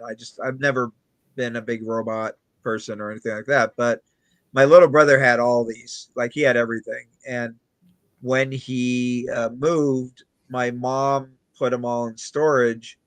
And when my brother came back to get them, he was like, "Hey, where are my figures?" And it turns out there was like this woman who was breaking into my mother's storage locker periodically and just stealing stuff out of it to sell for, God knows what, and so my brother had all his childhood toys stolen from this. And this should be called Heartbreak, Top 5 Heartbreaks. Some of these. I remember this Brontosaurus, right? That isn't even a thing anymore. But I remember his jaw even opened right there. You could open it. Yeah, they were cool. No, Brontosaurus is back. Brontosaurus is... Oh, that's right. They brought it back, right? Now? Well, is Pluto back too? Not yet. Pluto's still a dwarf planet. Yeah. Yeah, boo. Yeah, these are cool. They were really clever. Like the way that they built them was really I can't wrap my head around how to make something like this. This requires a pretty in-depth engineering. And for this level of engineering to just be a toy, it's pretty amazing. Yeah, I loved it. I was always jealous because I didn't have Megatron. I could never find Megatron. And it was like something I was looking for. They don't even have them on here, but like he sold out immediately. I guess. Right. People loved Megatron. Yeah. Original Megatron was a gun. Yeah, that's right. And he didn't even have an orange tip on him. Yeah. Nope. I know. I did have. Didn't they change Megatron to like a laser gun later? Yeah. He's a tank now, right? Like some sort of. Oh, is he a tank now? Some sort of big tank. Sense. Which makes more sense if you think about it, but yeah. Sure. Do you have the Optimus Prime that folds out on its own? Oh God, I've seen that. No, I never had it. Yeah. See, now remember we were talking about like what are the greatest toys ever that aren't on our list. I would put that. I'm not at all a Transformer fan, but I would put that self-folding Optimus Prime as one of those toys. Oh, yeah, nice.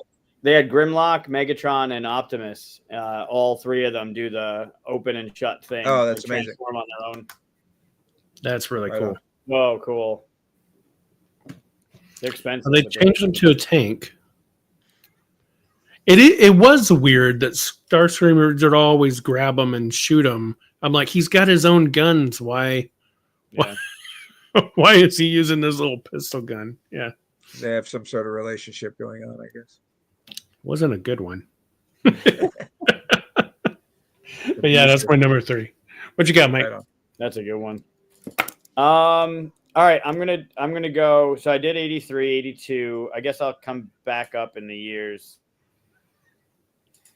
Yeah, I'll come back up in the years. So I'm gonna stick with figures again, and we touched upon it a little bit earlier. But another set of figures that I would collect, and I still have a ton of.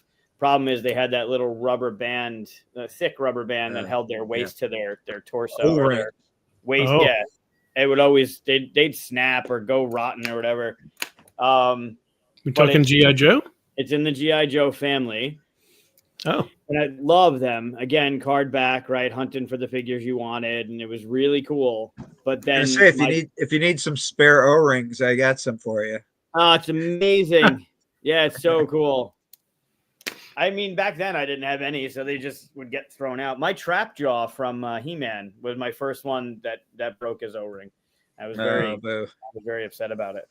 But with GI Joe, like, so He-Man was Castle Grayskull, the Turtles was the sewer, the Ewok Village from Star Wars. With GI Joe, one of the most iconic pieces I think I've ever had was that USS flag.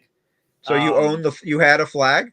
I still have it. I don't know how much of it is wow. okay. It's been living in, I believe, the garage down home where I grew up.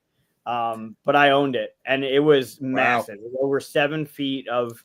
It had pieces that, like the elevator that would come up, and under the undercarriage you can play with, and then it had obviously the control deck. This thing was massive. It was so cool. It was one of the biggest pieces, if not the biggest piece I've ever had in toys. It was ginormous. Like it's a kitchen table's worth of play area. Now I have 2 questions for you, Michael. One is, did you ever play with it in the pool? Not in a pool, no, but that would be really cool. I saw a photo of somebody, like a vintage picture of like kids playing with it in a pool. I don't know if it would float though, because there were like cabins underneath you can actually play with, so they just fill up with water. I don't know. Could you seal them up or something? I don't know. I guess you could. And then the other question is, there's an infamous part, and I'm trying to remember what it is, that like most of the flags in existence are missing, and I want to say it's like a steering wheel, or it's like something really tiny that's in that's like most people are like, well, I've got a flag, but I'm missing the steering wheel or whatever. Yeah. I'm sure it's not 100%. Mine's probably yellowed, if not worse than that center. Instead of it being fix that. White. There's ways you can fix the yellowing. Yeah. The stickers, I don't know if the stickers would still be on it. Like it would be. People make replica ones. They do. They do. Yeah. This thing was so massive. It was so. You gotta bust that thing out. That's really impressive. Yeah. I gotta. Next time I'm down, I'll see if it's still around there. Yeah. I definitely don't have the box. Thing was super cool though. It was so like the Cobra Command Center, I think it was called. It was that big Terradrome. Yeah, that I had, and that was cool. But this thing was just massive. This was the coolest. Now, did you have like the jet and the other stuff to go with it, or? I had some, yeah, not the whole. I didn't have all of it, but I had some that went on it for sure. Right on. Yeah, I mean, you gotta have the Admiral. It came with the little Jeep thing that went on top. Right. Yeah, like a ammo loader or something, or fuel truck or something. Yeah, it's great. I saw one of these recently at a toy store in Burbank, and it was mostly incomplete. Like it, I think it had like 1 or 2 things, but just even the sheer size of this thing is really impressive. It's pretty epic. Yeah, it is. It was nice. 5 different panels. I mean, the box was big in itself, but then the pieces, when you put it together, like that piece, you could see the break in the aircraft carrier there. Like there were 3 or 4 different planks that you put on top of the base, and the base was constructed, and it was super cool. This thing was. There's nothing I think that even today would compare to this. Just the magnitude of what this thing was. Yeah. It's epic. I don't think anyone will ever make anything like this again. It's just too huge, unless they do maybe like they have been making some pretty big HasLabs lately. Yeah. But and everybody's like, where's the Death Star, but I can't afford like $1,000 Death Star. That's I don't have the room for it. I don't have the money for it. It's like you can move into a hallway. Just give me a hallway. That's all I want, with those white pill shaped lights.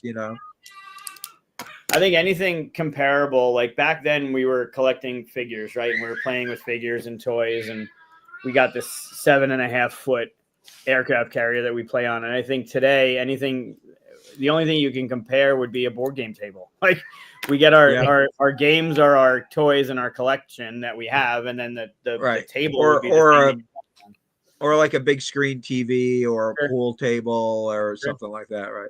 Yeah. Yeah. Yeah, Cool. this thing was super cool. My cousins had a lot of GI Joe stuff. I think they had a submarine or something like that. Was there a submarine? There was a or little white hovercraft? submarine. Yeah. Maybe it was Hovercraft. a hovercraft. Yeah. I think they had a hovercraft. Yeah. Yeah. Hey, Michael, have you thanked your parents lately for getting that for you? Yeah. Seriously. No, I don't know how much of it. I mean, I'll thank them if it's still in the garage. You should thank them either way. Well, but you should still thank them for at least having it for your childhood, right? Oh yeah, there were so many Christmases coming downstairs where there were things under the tree that Santa brought that, in retrospect now, it's just it was unbelievable. I think it's fair to say that we were probably all spoiled as children. Oh yeah, yeah, 100%. I'm pretty sure certain bills didn't get paid just so I could have a Yep. You mean nowadays? Yeah. Well, yeah. All right. So, what's your number 2? Oh, speaking of epic things, my number 2 is the Star Wars D23 exclusive Star Speeder 3000, which is. Oh, you're breaking that one out. Here. That one? Yep. There you go. So this came out last year, fall of last year at D23.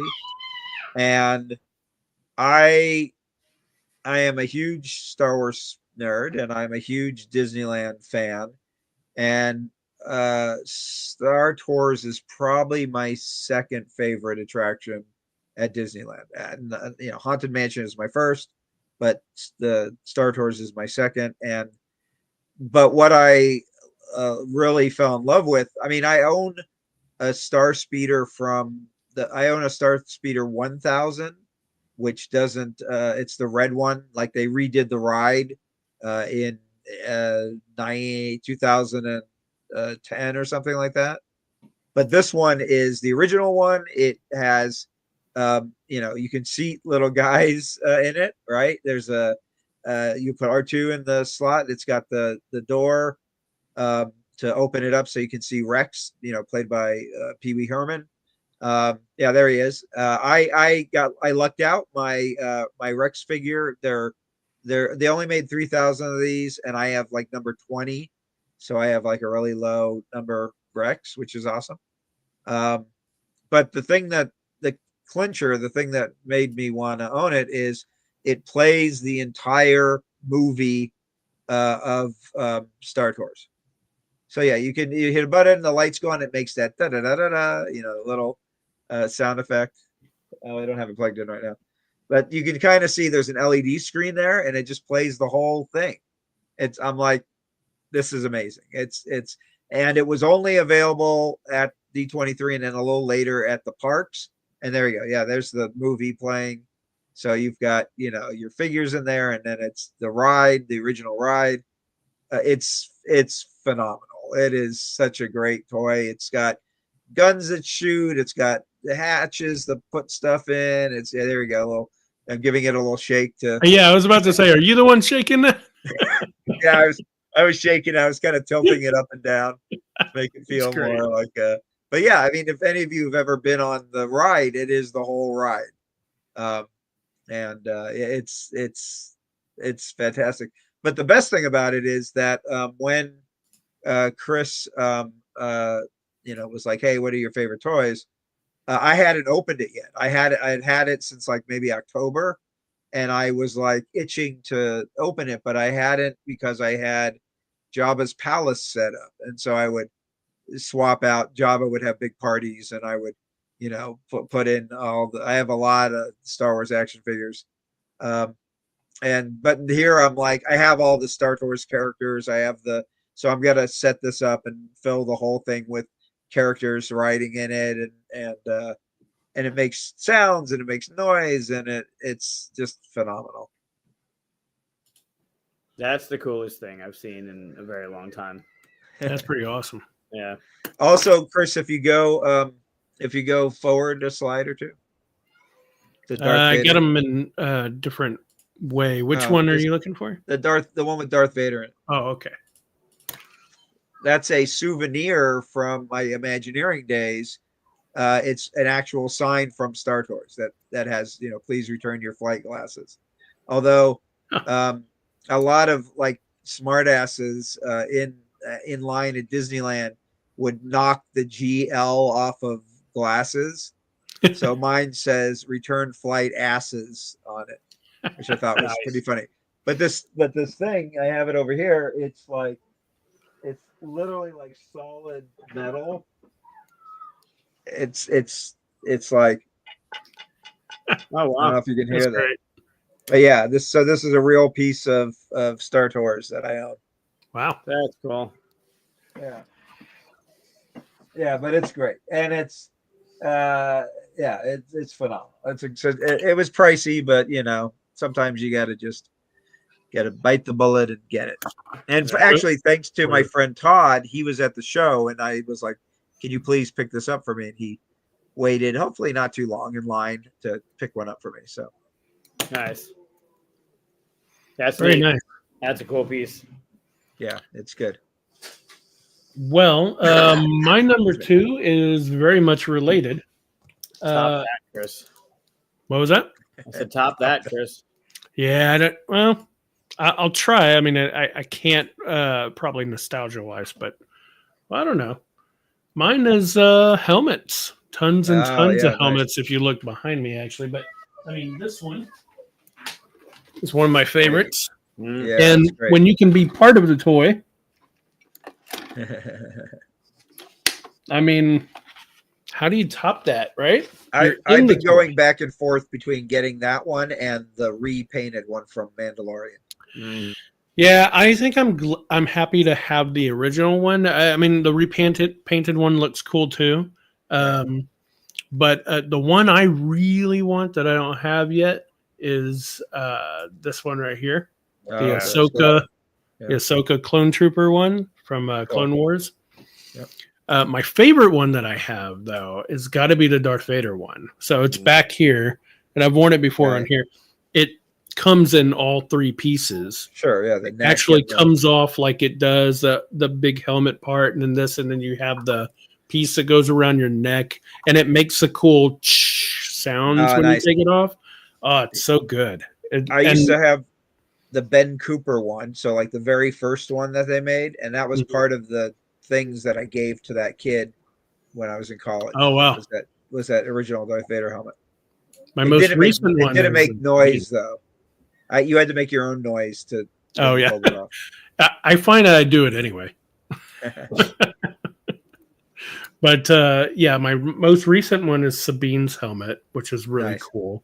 I like that one. But Bo-Katan's helmet is back behind my head here, which is this is strangely the easiest one to see out of, but it's got the most narrow eyes. Right. But yeah, I also have a X-Wing pilot helmet, and yeah, I just love the helmets. It puts you in it. Sometimes whenever I'm in meetings and we're not doing video, I'll put them on. I wonder sometimes if like Peter and Brad can hear that I'm wearing, because I sound a little different, right? Right. Just wearing one of his helmets, but it just makes it more fun. You're like, Brad, I'm your father. I mean, you don't know the power of this particular mechanism. Photoshop. Yeah, it puts you into it. I mean, I know you could argue they're not toys or a costume. Yeah, they are though. They're part of role playing and all that. I play with. I have the kids version of the Boba Fett one. It's like one that makes noise and it has lights and stuff. And that was what was available back. I bought that back in like maybe the late 2000s, early 2010s. But so for a while, that's part of the reason why I haven't ever pulled the trigger on the nicer ones, because I'm like, well, I got this other one, but it is kind of like brightly colored and all that. But yeah, I do love a good Boba Fett helmet. You can actually take this part off here because it has a screen that you can see through and has a little targeting thing on there. Nice. I thought that was pretty cool. all of them, and to their credit, like they don't reuse a mold at all. Every single one of these different helmets, they do different things whenever you lower it. Cool. Yeah, they are beautiful. I have a couple of friends who have, I don't know if they have all of them, but they've got a lot of them, and they just look really great all together as a collection. They are neat. Yep. Yeah, there's a voice changer in the Kylo Ren helmet, but it doesn't really make you sound like Kylo Ren. It just makes you hard to understand. So I don't use it, but it's a good tight fit helmet though. Who's the actor that plays Kylo Ren? Adam Driver. Driver. There you go. I see. I ruined my joke. I was gonna say the voice box in the Kylo Ren helmet makes you sound like Adam Driver, not like Kylo Ren. That would be funny though. Yeah, but yeah, it's for me. It's helmets. I love them. I try to get one a year for Christmas. Like, if I don't get, like, my wife knows, like, all right, that's your thing. You get the, because they're expensive. What's your dream one though? What's the one that they haven't made that you're like, oh, I hope they make this one? Ooh, that's a good question.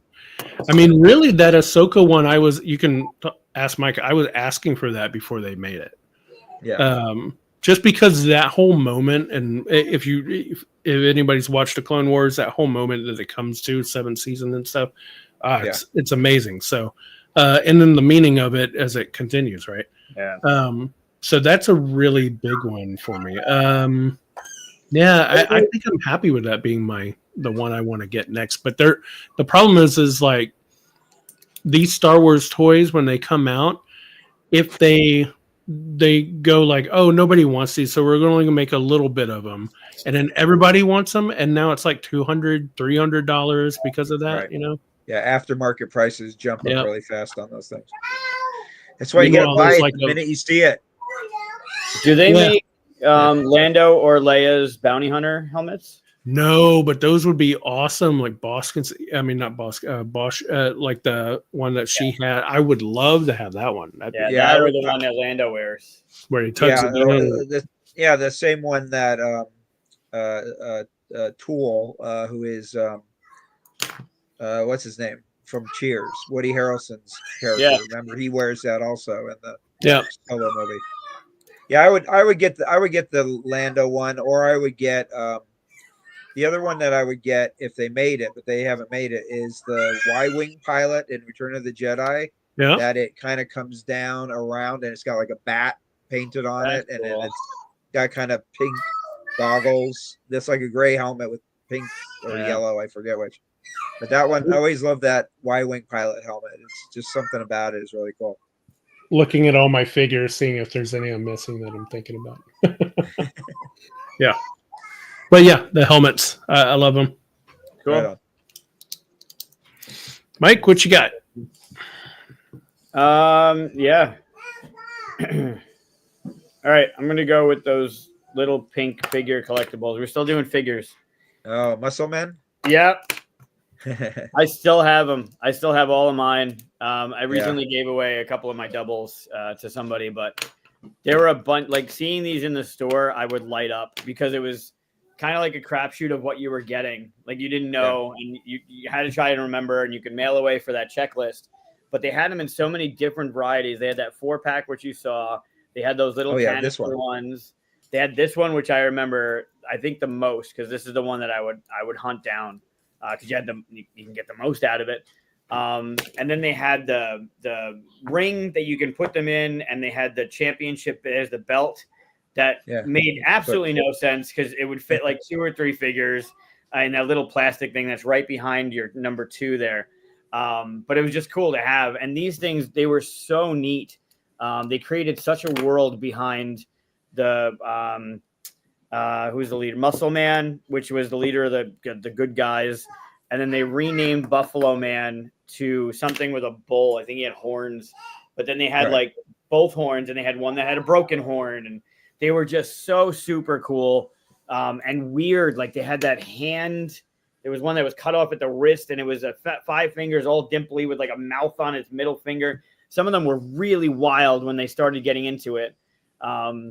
I know more recently, Mondo has the crossovers with like Masters of the Universe ones now that you can get. I have some alien ones. Huh?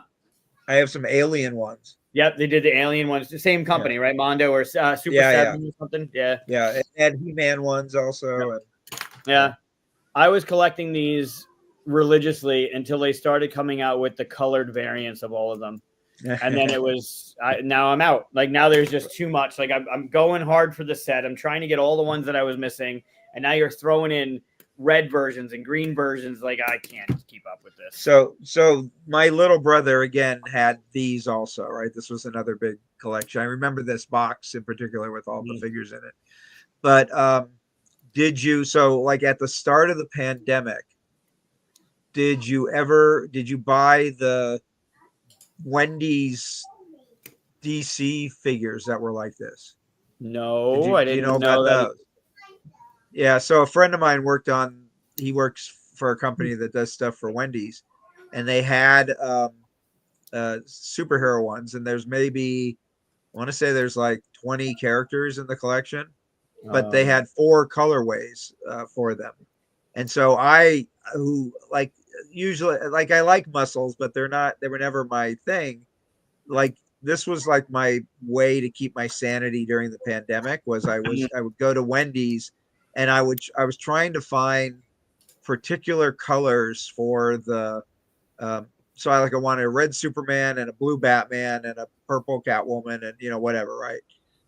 And I just hunted down a whole set of these things, and they're great. I love the form factor too. Those little guys, with their little fists up like this, I've never seen these.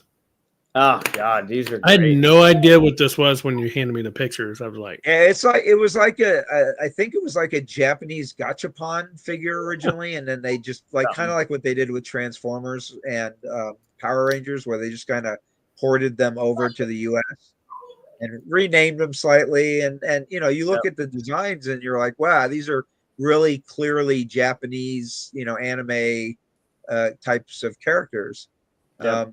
And some of them even had Japanese symbols written on them and things like that. Yeah, but they were just weird and cool. Well, it was originally it was ported over here because of the excitement and the popularity of wrestling, and a lot of them were wrestling themed. And then they started getting into those weird things. But there were Viking ones, and they were the ones that had, like I said, with the bull, they had one with a broken horn and one with the full horn, and they had the capes and not capes and the luchadors, and they were just, these things are, I still have them. I still love these things. I do like the one that's made out of bricks. That guy was always cool. Yeah, they had the bridge, right? It was like a little archway. Yeah. Yeah, they had so many different ones. They started getting weird, and then that little 4-pack there has a blue and a purple in it. Oh, there's the blue archway right there. Yeah. Once they started getting into the color variants of the ones, I think that's when I started going downhill with them, and it was just too much to chase at that point. Michael, did you ever go to Designer Con? Nope. So that's a show that used to be in Pasadena. I think it moved to Vegas last year. And it's kind of an indie arts and crafts, but also there's a lot of toy makers that go to it. And there's a couple of guys in particular that are, they're still making their own versions of these types of characters. So if you ever go there, you should check them out, because I'm sure they have ones that you lose your mind over. Oh yeah. Well, I already wrote down the Wendy's figures. I got to hunt those. Yeah, the Wendy's ones, I think you can still buy sets maybe online, but it was a little hard to track them down, because you had to go to there was 2 in a box or something like that, or 3 in a box, and you had to go and you could tell who was in them. Thank God they had a way to tell, what waves or what sets they were, because if it was just blind box, it would have killed me. Yeah, there is an NES version, a muscle game. Yeah, good pick. That would be funny. Yeah, thanks. If I knew where they were, they're here in this house. I just don't know where. They're lurking everywhere. They are. Do you know what muscle stands for without looking it up? It's something like mighty something lurking everywhere. Lurking everywhere. It's millions of unusual small creatures lurking everywhere. There you go. Yeah. Weird. Yeah. Yeah. I totally missed this one out of my radar. These were fun to collect. These were fun to hunt. This was like the mystery minis of today. But in those for sure. In those jars, I remember getting those jars constantly. It's like the I think I've shown these on the show before. It's something that I do at Luca now. They have the Doorables, those Disney Doorables. Yeah. And they sell them in this series 2 just came out. That's why I have them on the table. But they sell them in a little Death Star. That's and cool. in it, there's 4 blind ones in there. But some of them, they're really amazing. Those are cute. I love them. Chibi. Yeah, they're fantastic. They remind me of the have you played what's the Star Wars game? Tactics, I think. PC game or no, Star Wars board game. Oh, there's Outer Rim, there's Unlimited, there's I think it's called Tactics or something like that, but it has really cute little figures of Star Wars characters. They're not Funko. The one by Funko, Rivals. Star Wars Rivals. There you go. Yeah, that's great. Yeah, those are great. Those other guys remind me of those. Yeah, these are like 1.5 inch size. Right. Yeah. They even have them in little this isn't even part of the set. This was something at Five Below. But he's holding Sabine's helmet. Yeah, these are super tiny, but the Star Wars Rivals you're talking about, they're chunkier figures. Right. And it's actually really fun. I played it at QSCon with David Diaz. He taught it to me. He and his son played a lot. Yeah, it's fun. Yeah. It's like Marvel Snap. It's a version of Marvel Snap, just a little bit different. Yeah, exactly. Yeah. Yep, there it is. Yeah, there you go. And they what's nice is they've got like clear plastic bits on them, so like the lightning of the Emperor and the lightsabers and all that are clear plastic. Nice. Yeah, they have the new set has Balin as one of the characters. Yeah, I love Balin. He's great. Yeah, they're cool. He's the only Star Wars character I can cosplay as. That's funny. Hey, go in the living room, please. No, we're not doing this. I need that to play. All right, Scott, you got your number 1 for us? Yeah, number 1. Oh man. Inside. Turn this number 1. I actually have him right here. Is this guy? Wow. Is the 1978 Boba Fett mail away figure. Is that the rocket one? Well, there's okay. So first of all, there's the rocket one never came out. I mean, it exists, and there's prototypes, and you can spend hundreds of thousands of dollars on trying to find them. I think there's maybe, I think they counted out how many there are. There's like maybe 23 or something like that in existence. But the figures themselves. So even though we you like back in the day when you saw the mail away, my brother, again, who was always taking stuff apart, he peeled off that sticker and we saw underneath that it was Boba Fett launching a rocket. And we were like, holy shit, what's going on? Why was this covered up? And then when we got the figure, it was like, oh, it's because that stupid kid who shot the Cylon Raider missile down his throat and killed himself. But regardless of that, Boba Fett is my favorite Star Wars character. A big part of it is because of the marketing campaign that Lucas created around the character. Yep. You know, he was like doled out in, first we saw him in the holiday special, in the cartoon, and then we saw him in the newspaper story. He was in one of the newspaper stories, and then finally he shows up in the movie. And even though he didn't do a hell of a lot in the movie, he loomed very large in my imagination. And I was already playing with the figure by the time Empire Strikes Back came out. So Boba Fett was kind of the leader of he would sit on top of the Imperial troop transport because you know how it had that radar dish and it looked like a chair. So I would put him on the chair and he would like kind of lead the charge.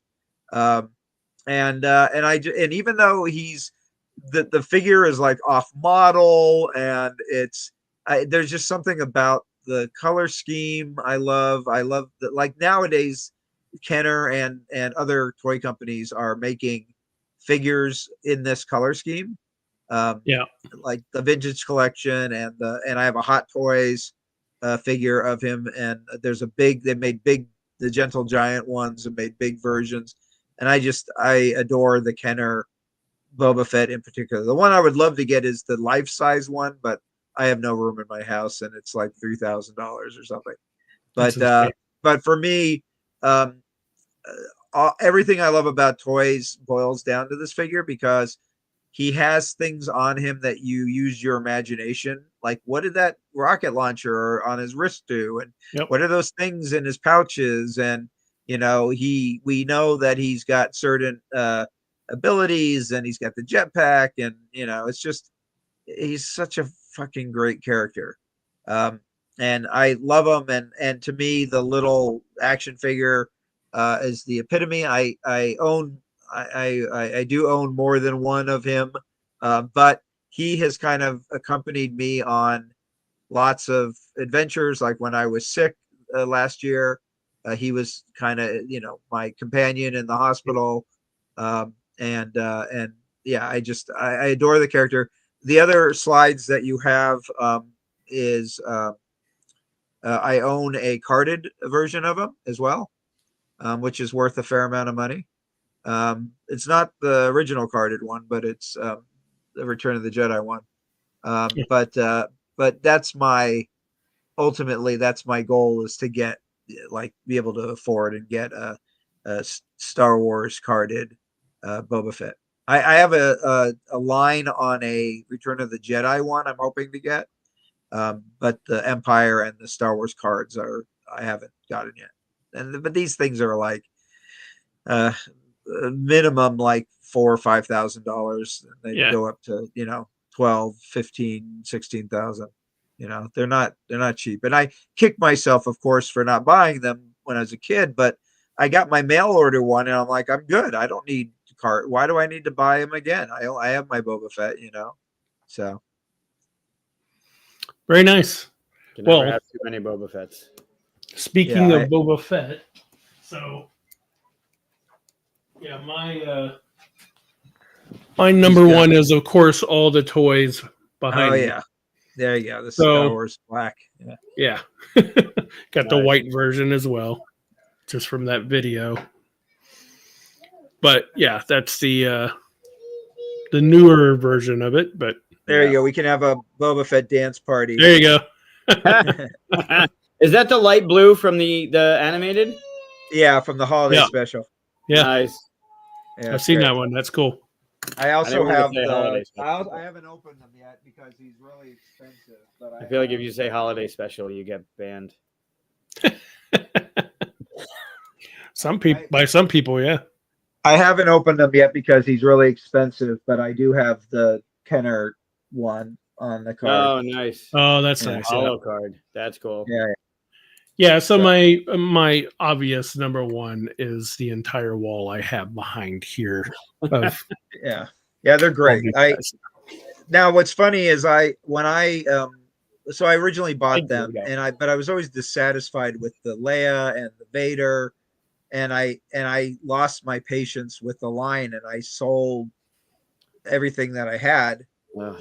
And then the new versions of them came out, better sculpts and all that. And so I rebought them. And I was originally going to be like, well, I'll just buy the 12, the original 12 on the back of the Kenner package. So I got those. And then, of course, I got to get Boba Fett. Well, I got to get Greedo. I got to get, and the Mandalorians, got to get those. Scott, do you know where a fellow can get a good price out of a box vintage of Man-to-Man and a Yak Face? I can point you in the right direction, Daniel. He's got almost everything except for that, I think. Yeah, I have a Man-to-Man. I don't have them carded, but I do have a loose one. But I didn't have a Yak Face because those were only available in Europe. And but I bought like there's a guy who makes gorgeous replicas. He makes like Yak Face, and he makes Blue Green Snaggletooth, and he also makes a lot of original. Like he made screen accurate Boba Fett, but they look like Kenner made them. And his name is Stan Solo. So if you look on like Etsy or eBay, he's got stuff. And there's another guy called like Custom Figures or something like that. These guys, they're some bootleggers, like they feel like Kenner figures. The plastic is that kind of feel, and they look just like them. And there's some amazing work going on out there. Yeah, these are I love the detail on all of these. There, every figure you're like, I wish this little bit was, something like that or stuff. But I mean, for the most part, I'm happy, obviously, with the wall that I have here. There's a few even here that are hard to see, but like I've got Jabba the Hutt and Princess Leia's in front of them, and all that stuff. And you'll have to send me a picture, Chris, of your display, because it looks great, but I'd love to see it. Yeah, that's part of the problem, right? It's all blurry in the background. Yeah. But maybe after the show, you can snap some pics and share them. Yeah. So anyway, Black Series are cool. Yeah, Black Series are really. I could show you this actually. That is a Black Series TIE Fighter, and it's from the from episode 7. So it's one of the First Order ones. So 2 figures can actually fit in it. And I have the. You have the speeder bikes and the. He's got the snow speeder. Yeah. And it's got Dak and Luke in it. And it actually shoots out the harpoon. The harpoon there. Do you occasionally step on it just to recreate that?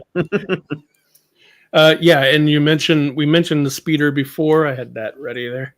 Oh, there you go. Yeah, I got a great piece on there. Yeah, and then on the small one, this is the button that you would hit to eject them and explode the piece. Yeah. And I've got that's just the bag. That's just the bag where you beat Baby Yoda. Yeah.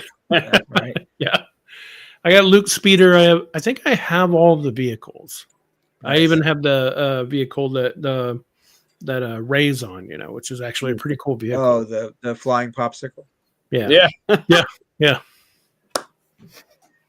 It's true. Yeah, they're great. The Black Series is great. Although, as much as I like them, I am a 3 3/4 man myself. I have like thousands of the original, the vintage and the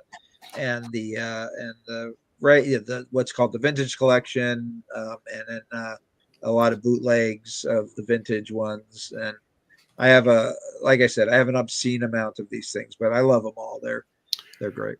The good thing about this series is that if you miss one and people like it enough, eventually they'll bring it back again and make it better, right? Yeah, like and sometimes make it a little bit. Like I've got the original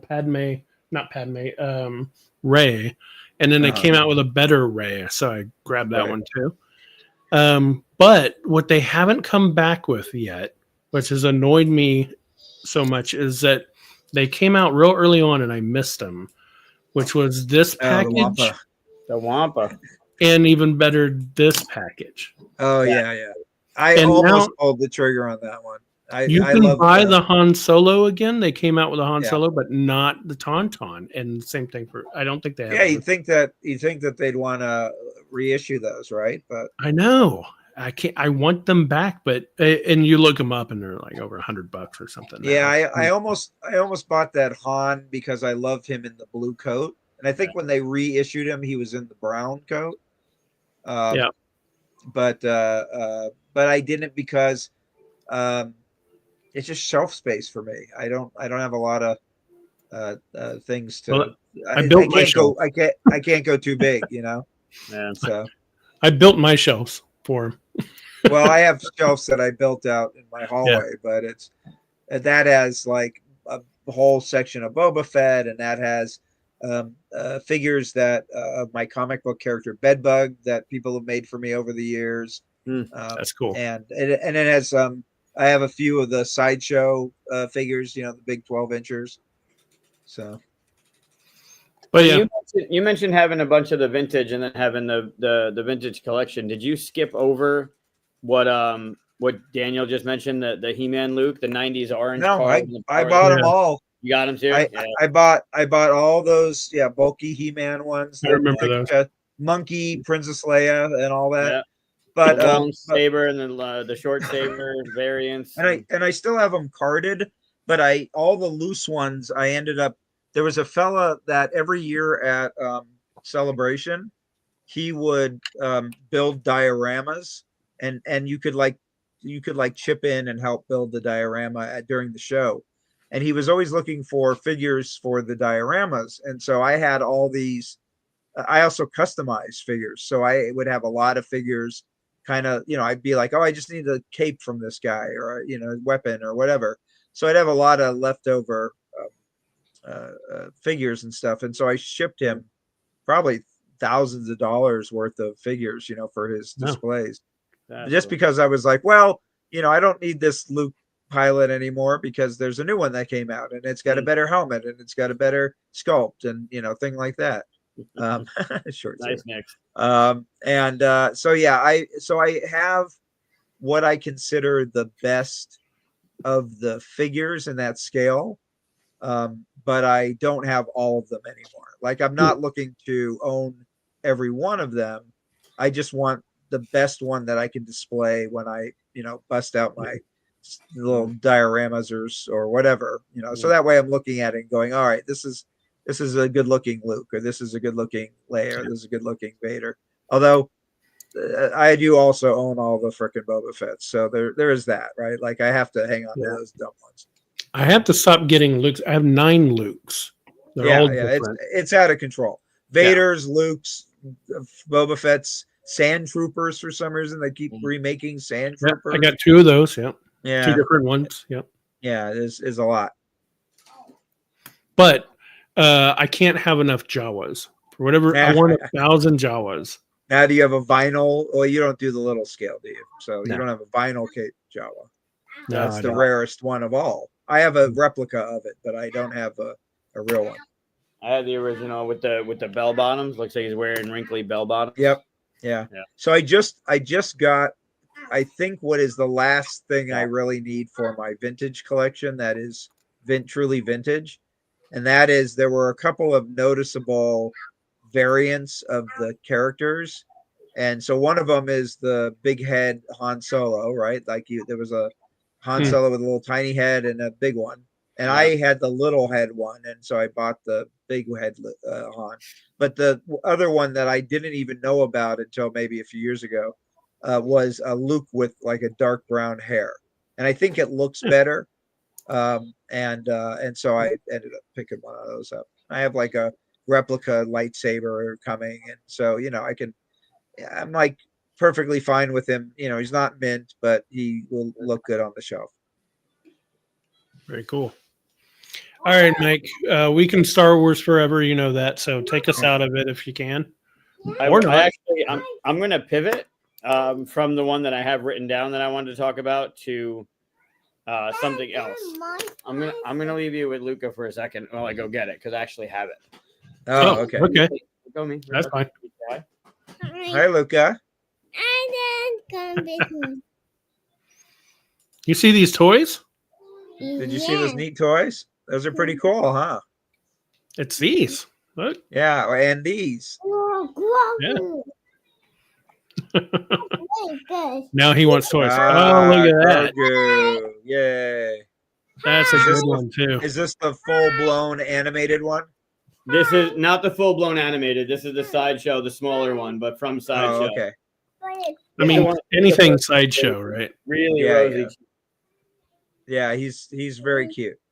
Yeah, he's from season 1 of The Mandalorian. A friend of mine gifted this to me, and he's got the little ball. Oh yeah, right. Cool. But he sits on, when you walk in the front door where I put my wallet and my car keys and everything, he sits right on that thing. So when I walk in, he's the first thing I see. Nice. So I mean, he doesn't move. He's not articulating. I mean, the ball comes out. It's got a magnet on it. Oh, that's clever. No, don't touch. Stop. So, like, you can hear it. You might be able to hear it. Yep. So the Does magnet. he? Does Oh, he that's make? cool. Does he make noises or anything? Or No noises. I have a little stuffy that makes noises. Can you not? How did you? Yeah. I didn't even see you take it off. But yeah, this. He's got the hair. I don't know if you can see the hair. That's crazy. the only Grogu I have, I just actually bought one not too long ago. Hmm. I had the little 6-figure one. Whoa. I have the 3 3/4 inch one, but I just picked this guy up at Disneyland a couple Oh, weeks you ago. Oh, that's cool. Shoulder? Yeah, he's a little shoulder guy. You put a magnet under your shirt, and he'll sit on your shoulder. What I did just you thought do? he was really, out of all the ones that I've seen, he's kind of the cutest one I've seen. So, I don't need more than one Grogu in my life. I have too many Mandalorians already. I need to go. I You don't know what's what bad? The whole screen just I wanna disappeared. go. Don't touch the thing. I need to go. You know what's bad is this little. This is for the 6-inch ones, right? Right. He actually Yeah. came with the little ball. The ball. So if you Yeah, can and the imagine how frog, small, I've already lost it. He came with the frogs too, right? Yeah, I do have the frog right there. Yeah. That's how little the frog was. Yeah, they sold them in like a little tiny box. Yep. It's funny. Yeah, but I can't believe they made that little ball. It's smaller than a BB, and I lost it during a move. Right. You should have museum puttied it to his hand. I should have. That would have been a good idea. I am on a quest. Yeah, it's Chris. Chris is right there, and that's Scott. Hi, God. Hi guys. Quest the garden quest. Okay, you're talking to Chris and Scott? Yeah. Okay. Hi. Mommy. Hi. Yeah. Go get your favorite toy. Luca, what's your favorite toy? Mine is.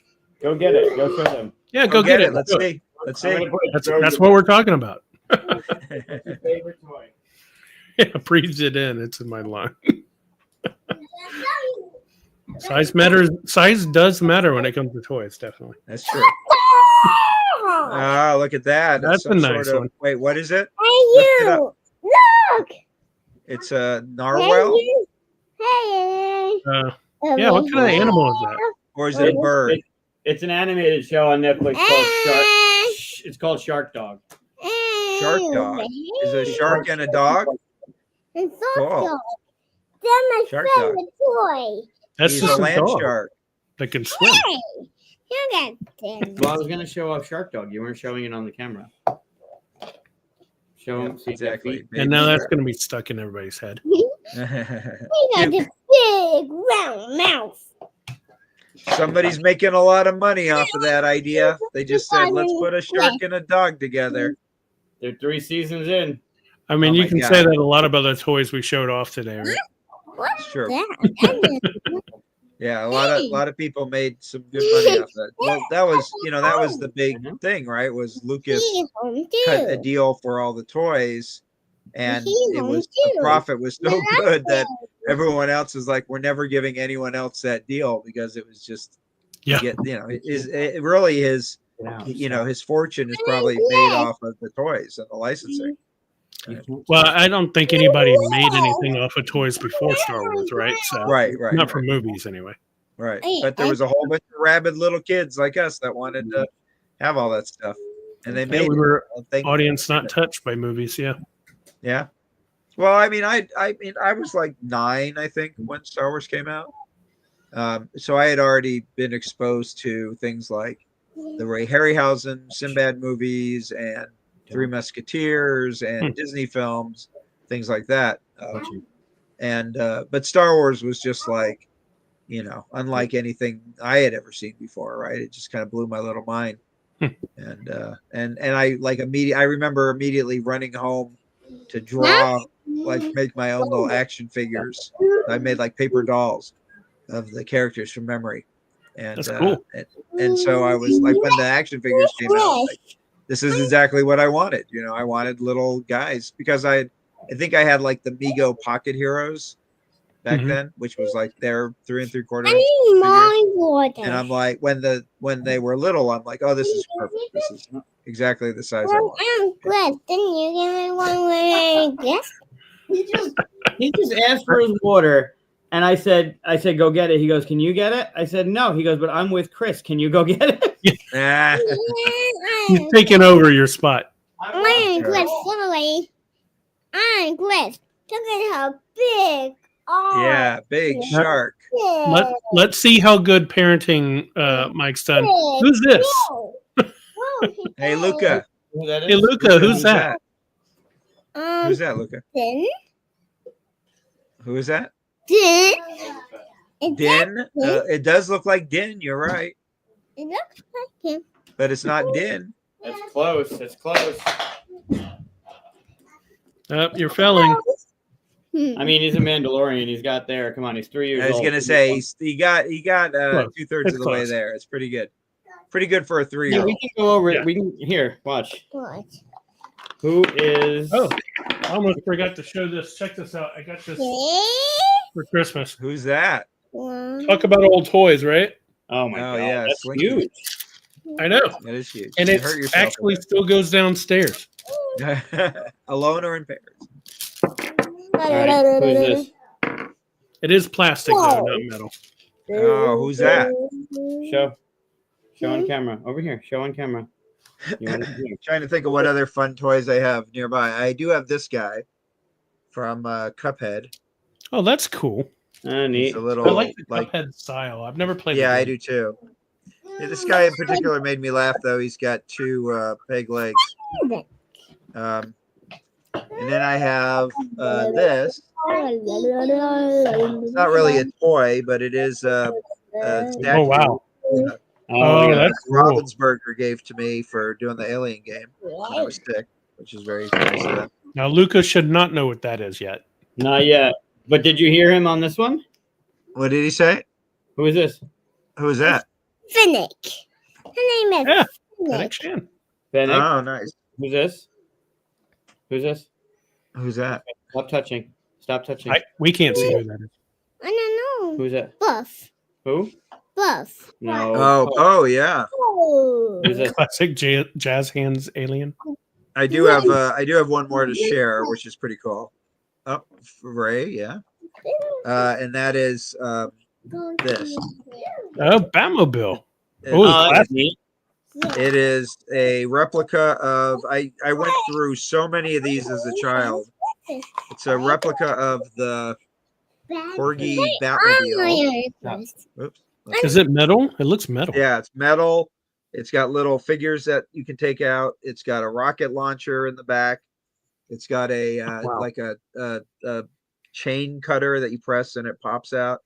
And this was another toy that pre Star Wars. I literally like went through one of these a year for like 5 or 6 years, and that was a huge thing. And when they redid this, I'm like, oh my god, I gotta get one of these. You're keeping that in the box this time, huh? Well, it's just the box is really cool. So Yeah. I pull it out for a while. I display it. I look at it. I kind of ooh and ah over it, and then I very carefully put it back in the box, and then the box lives in front of me, and that way I can kind of, if I want to open it up and look at it, it's there.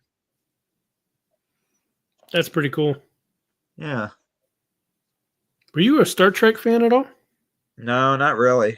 I mean, I like the newer stuff now, but Hmm. I was never into that. I was never into Planet of the Apes. I was never into dinosaurs or trains.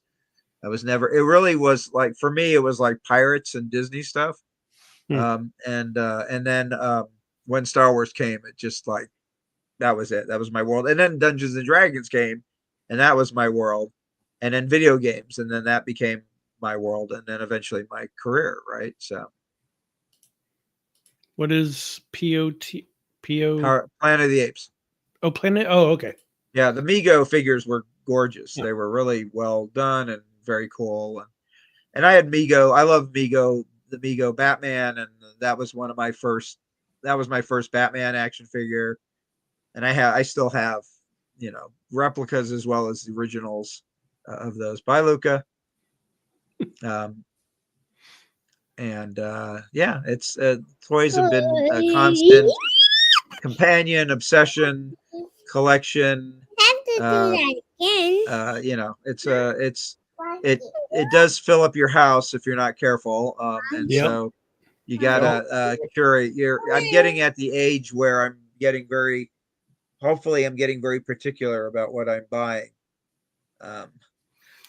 Yeah, I mean, it may not look like it, but I do have standards. I don't I don't get some things, like I don't get the Christmas versions. I don't actually get the different like the brighter colored versions because I like the realistic things of it, but they just have so much. They're all in order too, by the way, from appearance. So like I got Acolyte figures all the way to episode 1, all the way down. Order of appearance in the movie? No, in chronological order. Oh, okay. You mean so like I start with the Acolyte figures because I have some of those now, and then I'm ending with. Oh, you mean chronological to the Star Wars universe? Right. Yeah. Yeah. And so I got episode 9 at the very end. So it's right. It's kind of fun that way. And as you add more, the episode 9 ones get pushed off the shelf. Yeah, might as well. But everything's starting to get kind of crowded in certain sections. So right, yeah, people are starting to elbow each other. Yeah. Well, I don't know what's up with the Black series. When was the last time they came out with something new? I mean, they're constantly coming out with stuff. I think the newest stuff is the Acolyte figures, which is unfortunate because they're not continuing it. But right, and they didn't make all the characters. Like they didn't make the Stranger. They didn't make the Stranger or Quimmer or whatever his name is, which is too bad. Which is like they were trying to keep his. They're probably trying to keep his design a secret or something, right? Yeah. Although I think Rogue One's figures came out before the actual not Rogue One, Andor figures came out. Yeah, Andor in Black Series has like a really good selection of characters where the vintage collection is, I think there's maybe 3 or 4 figures at best, and one of them is that red robot BMO, and you could only get that one at the Disney park, which a lot of people weren't able to get, right? And so it sucks that there's a lot of. I'm hoping that they do more characters when the second season comes out. Let's see. They did come out with a package where you could get Cassian Andor and the little BMO. Yeah, BMO. Yeah, and I got that for my brother recently for I think his birthday or something. That's the 6 inch. I don't get them. Yeah. I only have Andor though. I want that. That might be the only droid that's available that I don't have actually. I even have the pit droids now. Oh, fun. Those are fun. Yeah, that was with the R5D4, right? Yeah, I have the Red 5, the new Red 5 with them and stuff. Yeah. Cool. Yeah. Yeah, for me, it's I think the majority of my obsessions are personified on this shelf. It's Star Wars / Disneyland Star Wars. It's the Haunted Mansion. It's Golden Age Batman, and then I don't know if you can see. There's like a bunch of Mandalorian Boba Fett type characters up there. Oh, that's cool. There's a Blurg. This red box is a Sarlacc that you could get at Disneyland. Oh, wow. It's like a little toy. Here, let's see if I can get it. Do they actually like grab the 3 1/4 figures or something? Well, does it have the mount that comes out like the it's the older one? It's the new one. It's not the old one with the mouth. But I put in a Boba Fett. Oh, that's fun. And it. I don't know if the batteries are working, but you can turn it on, and and I forget where the button is, but you can he'll wiggle around or something. Let's see. And there's like a little hatch you can open. It's weird that they got him in like a weird phone booth kind of thing or something. Yeah, well, it's supposed to be. It's supposed to be like if you go into Galaxy's Edge, they've got one on display, like a baby Sarlacc. Oh, okay. And it it's kind like of in one goes of that those. you can kind of see the whole digestive system down below here. But this is just like this, the little version of it. But it's cute. It's got like writing in Arabesh, talking Yep. about the Sarlacc, and so I just jammed a Boba Fett in there. That's cool. It's fun. A lot of fun stuff. Yep. Mike's giving me your This face. guy, he's another favorite. He's definitely in the top 10. This is my childhood blue Snaggletooth. Oh, Snaggletooth. Yeah. Yeah. It's a pretty rare figure. He only came with the Sears Cantina. Didn't he have a red outfit? Yeah, there's a smaller one that's red. Oh, okay.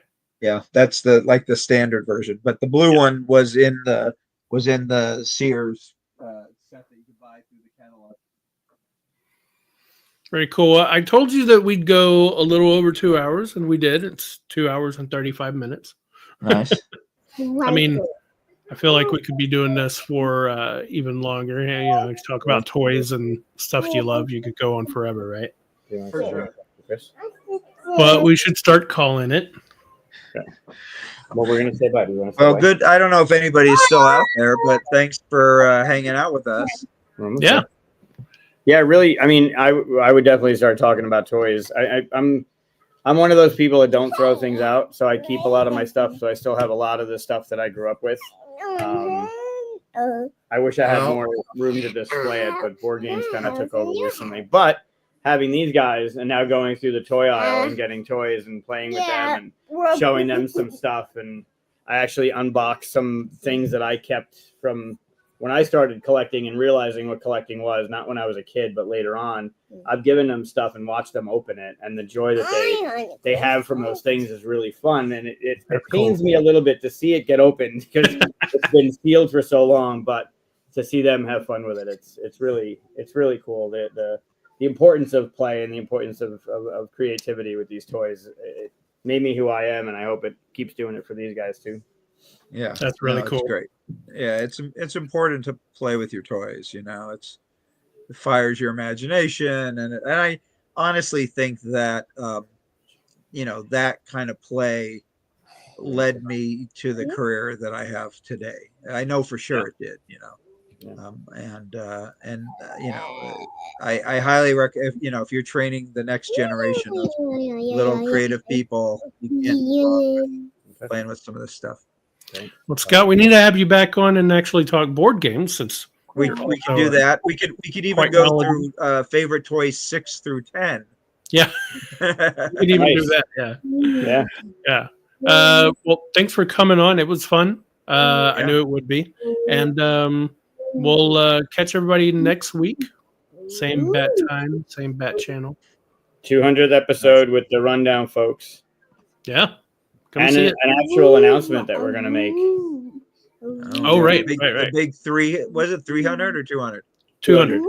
200. Nice. All right. Well, happy 200 in advance. Thank you. Thank you. Thanks you so for much. having me on. I had a great time. I don't really get to talk too much about toys, surprisingly. So yeah, it was fun. Great change of pace. Can you Thanks everybody for watching. Say goodbye, Luca. Bye, Luca. Can you Not even looking at it. It's like bye. Bye, Chris. Bye.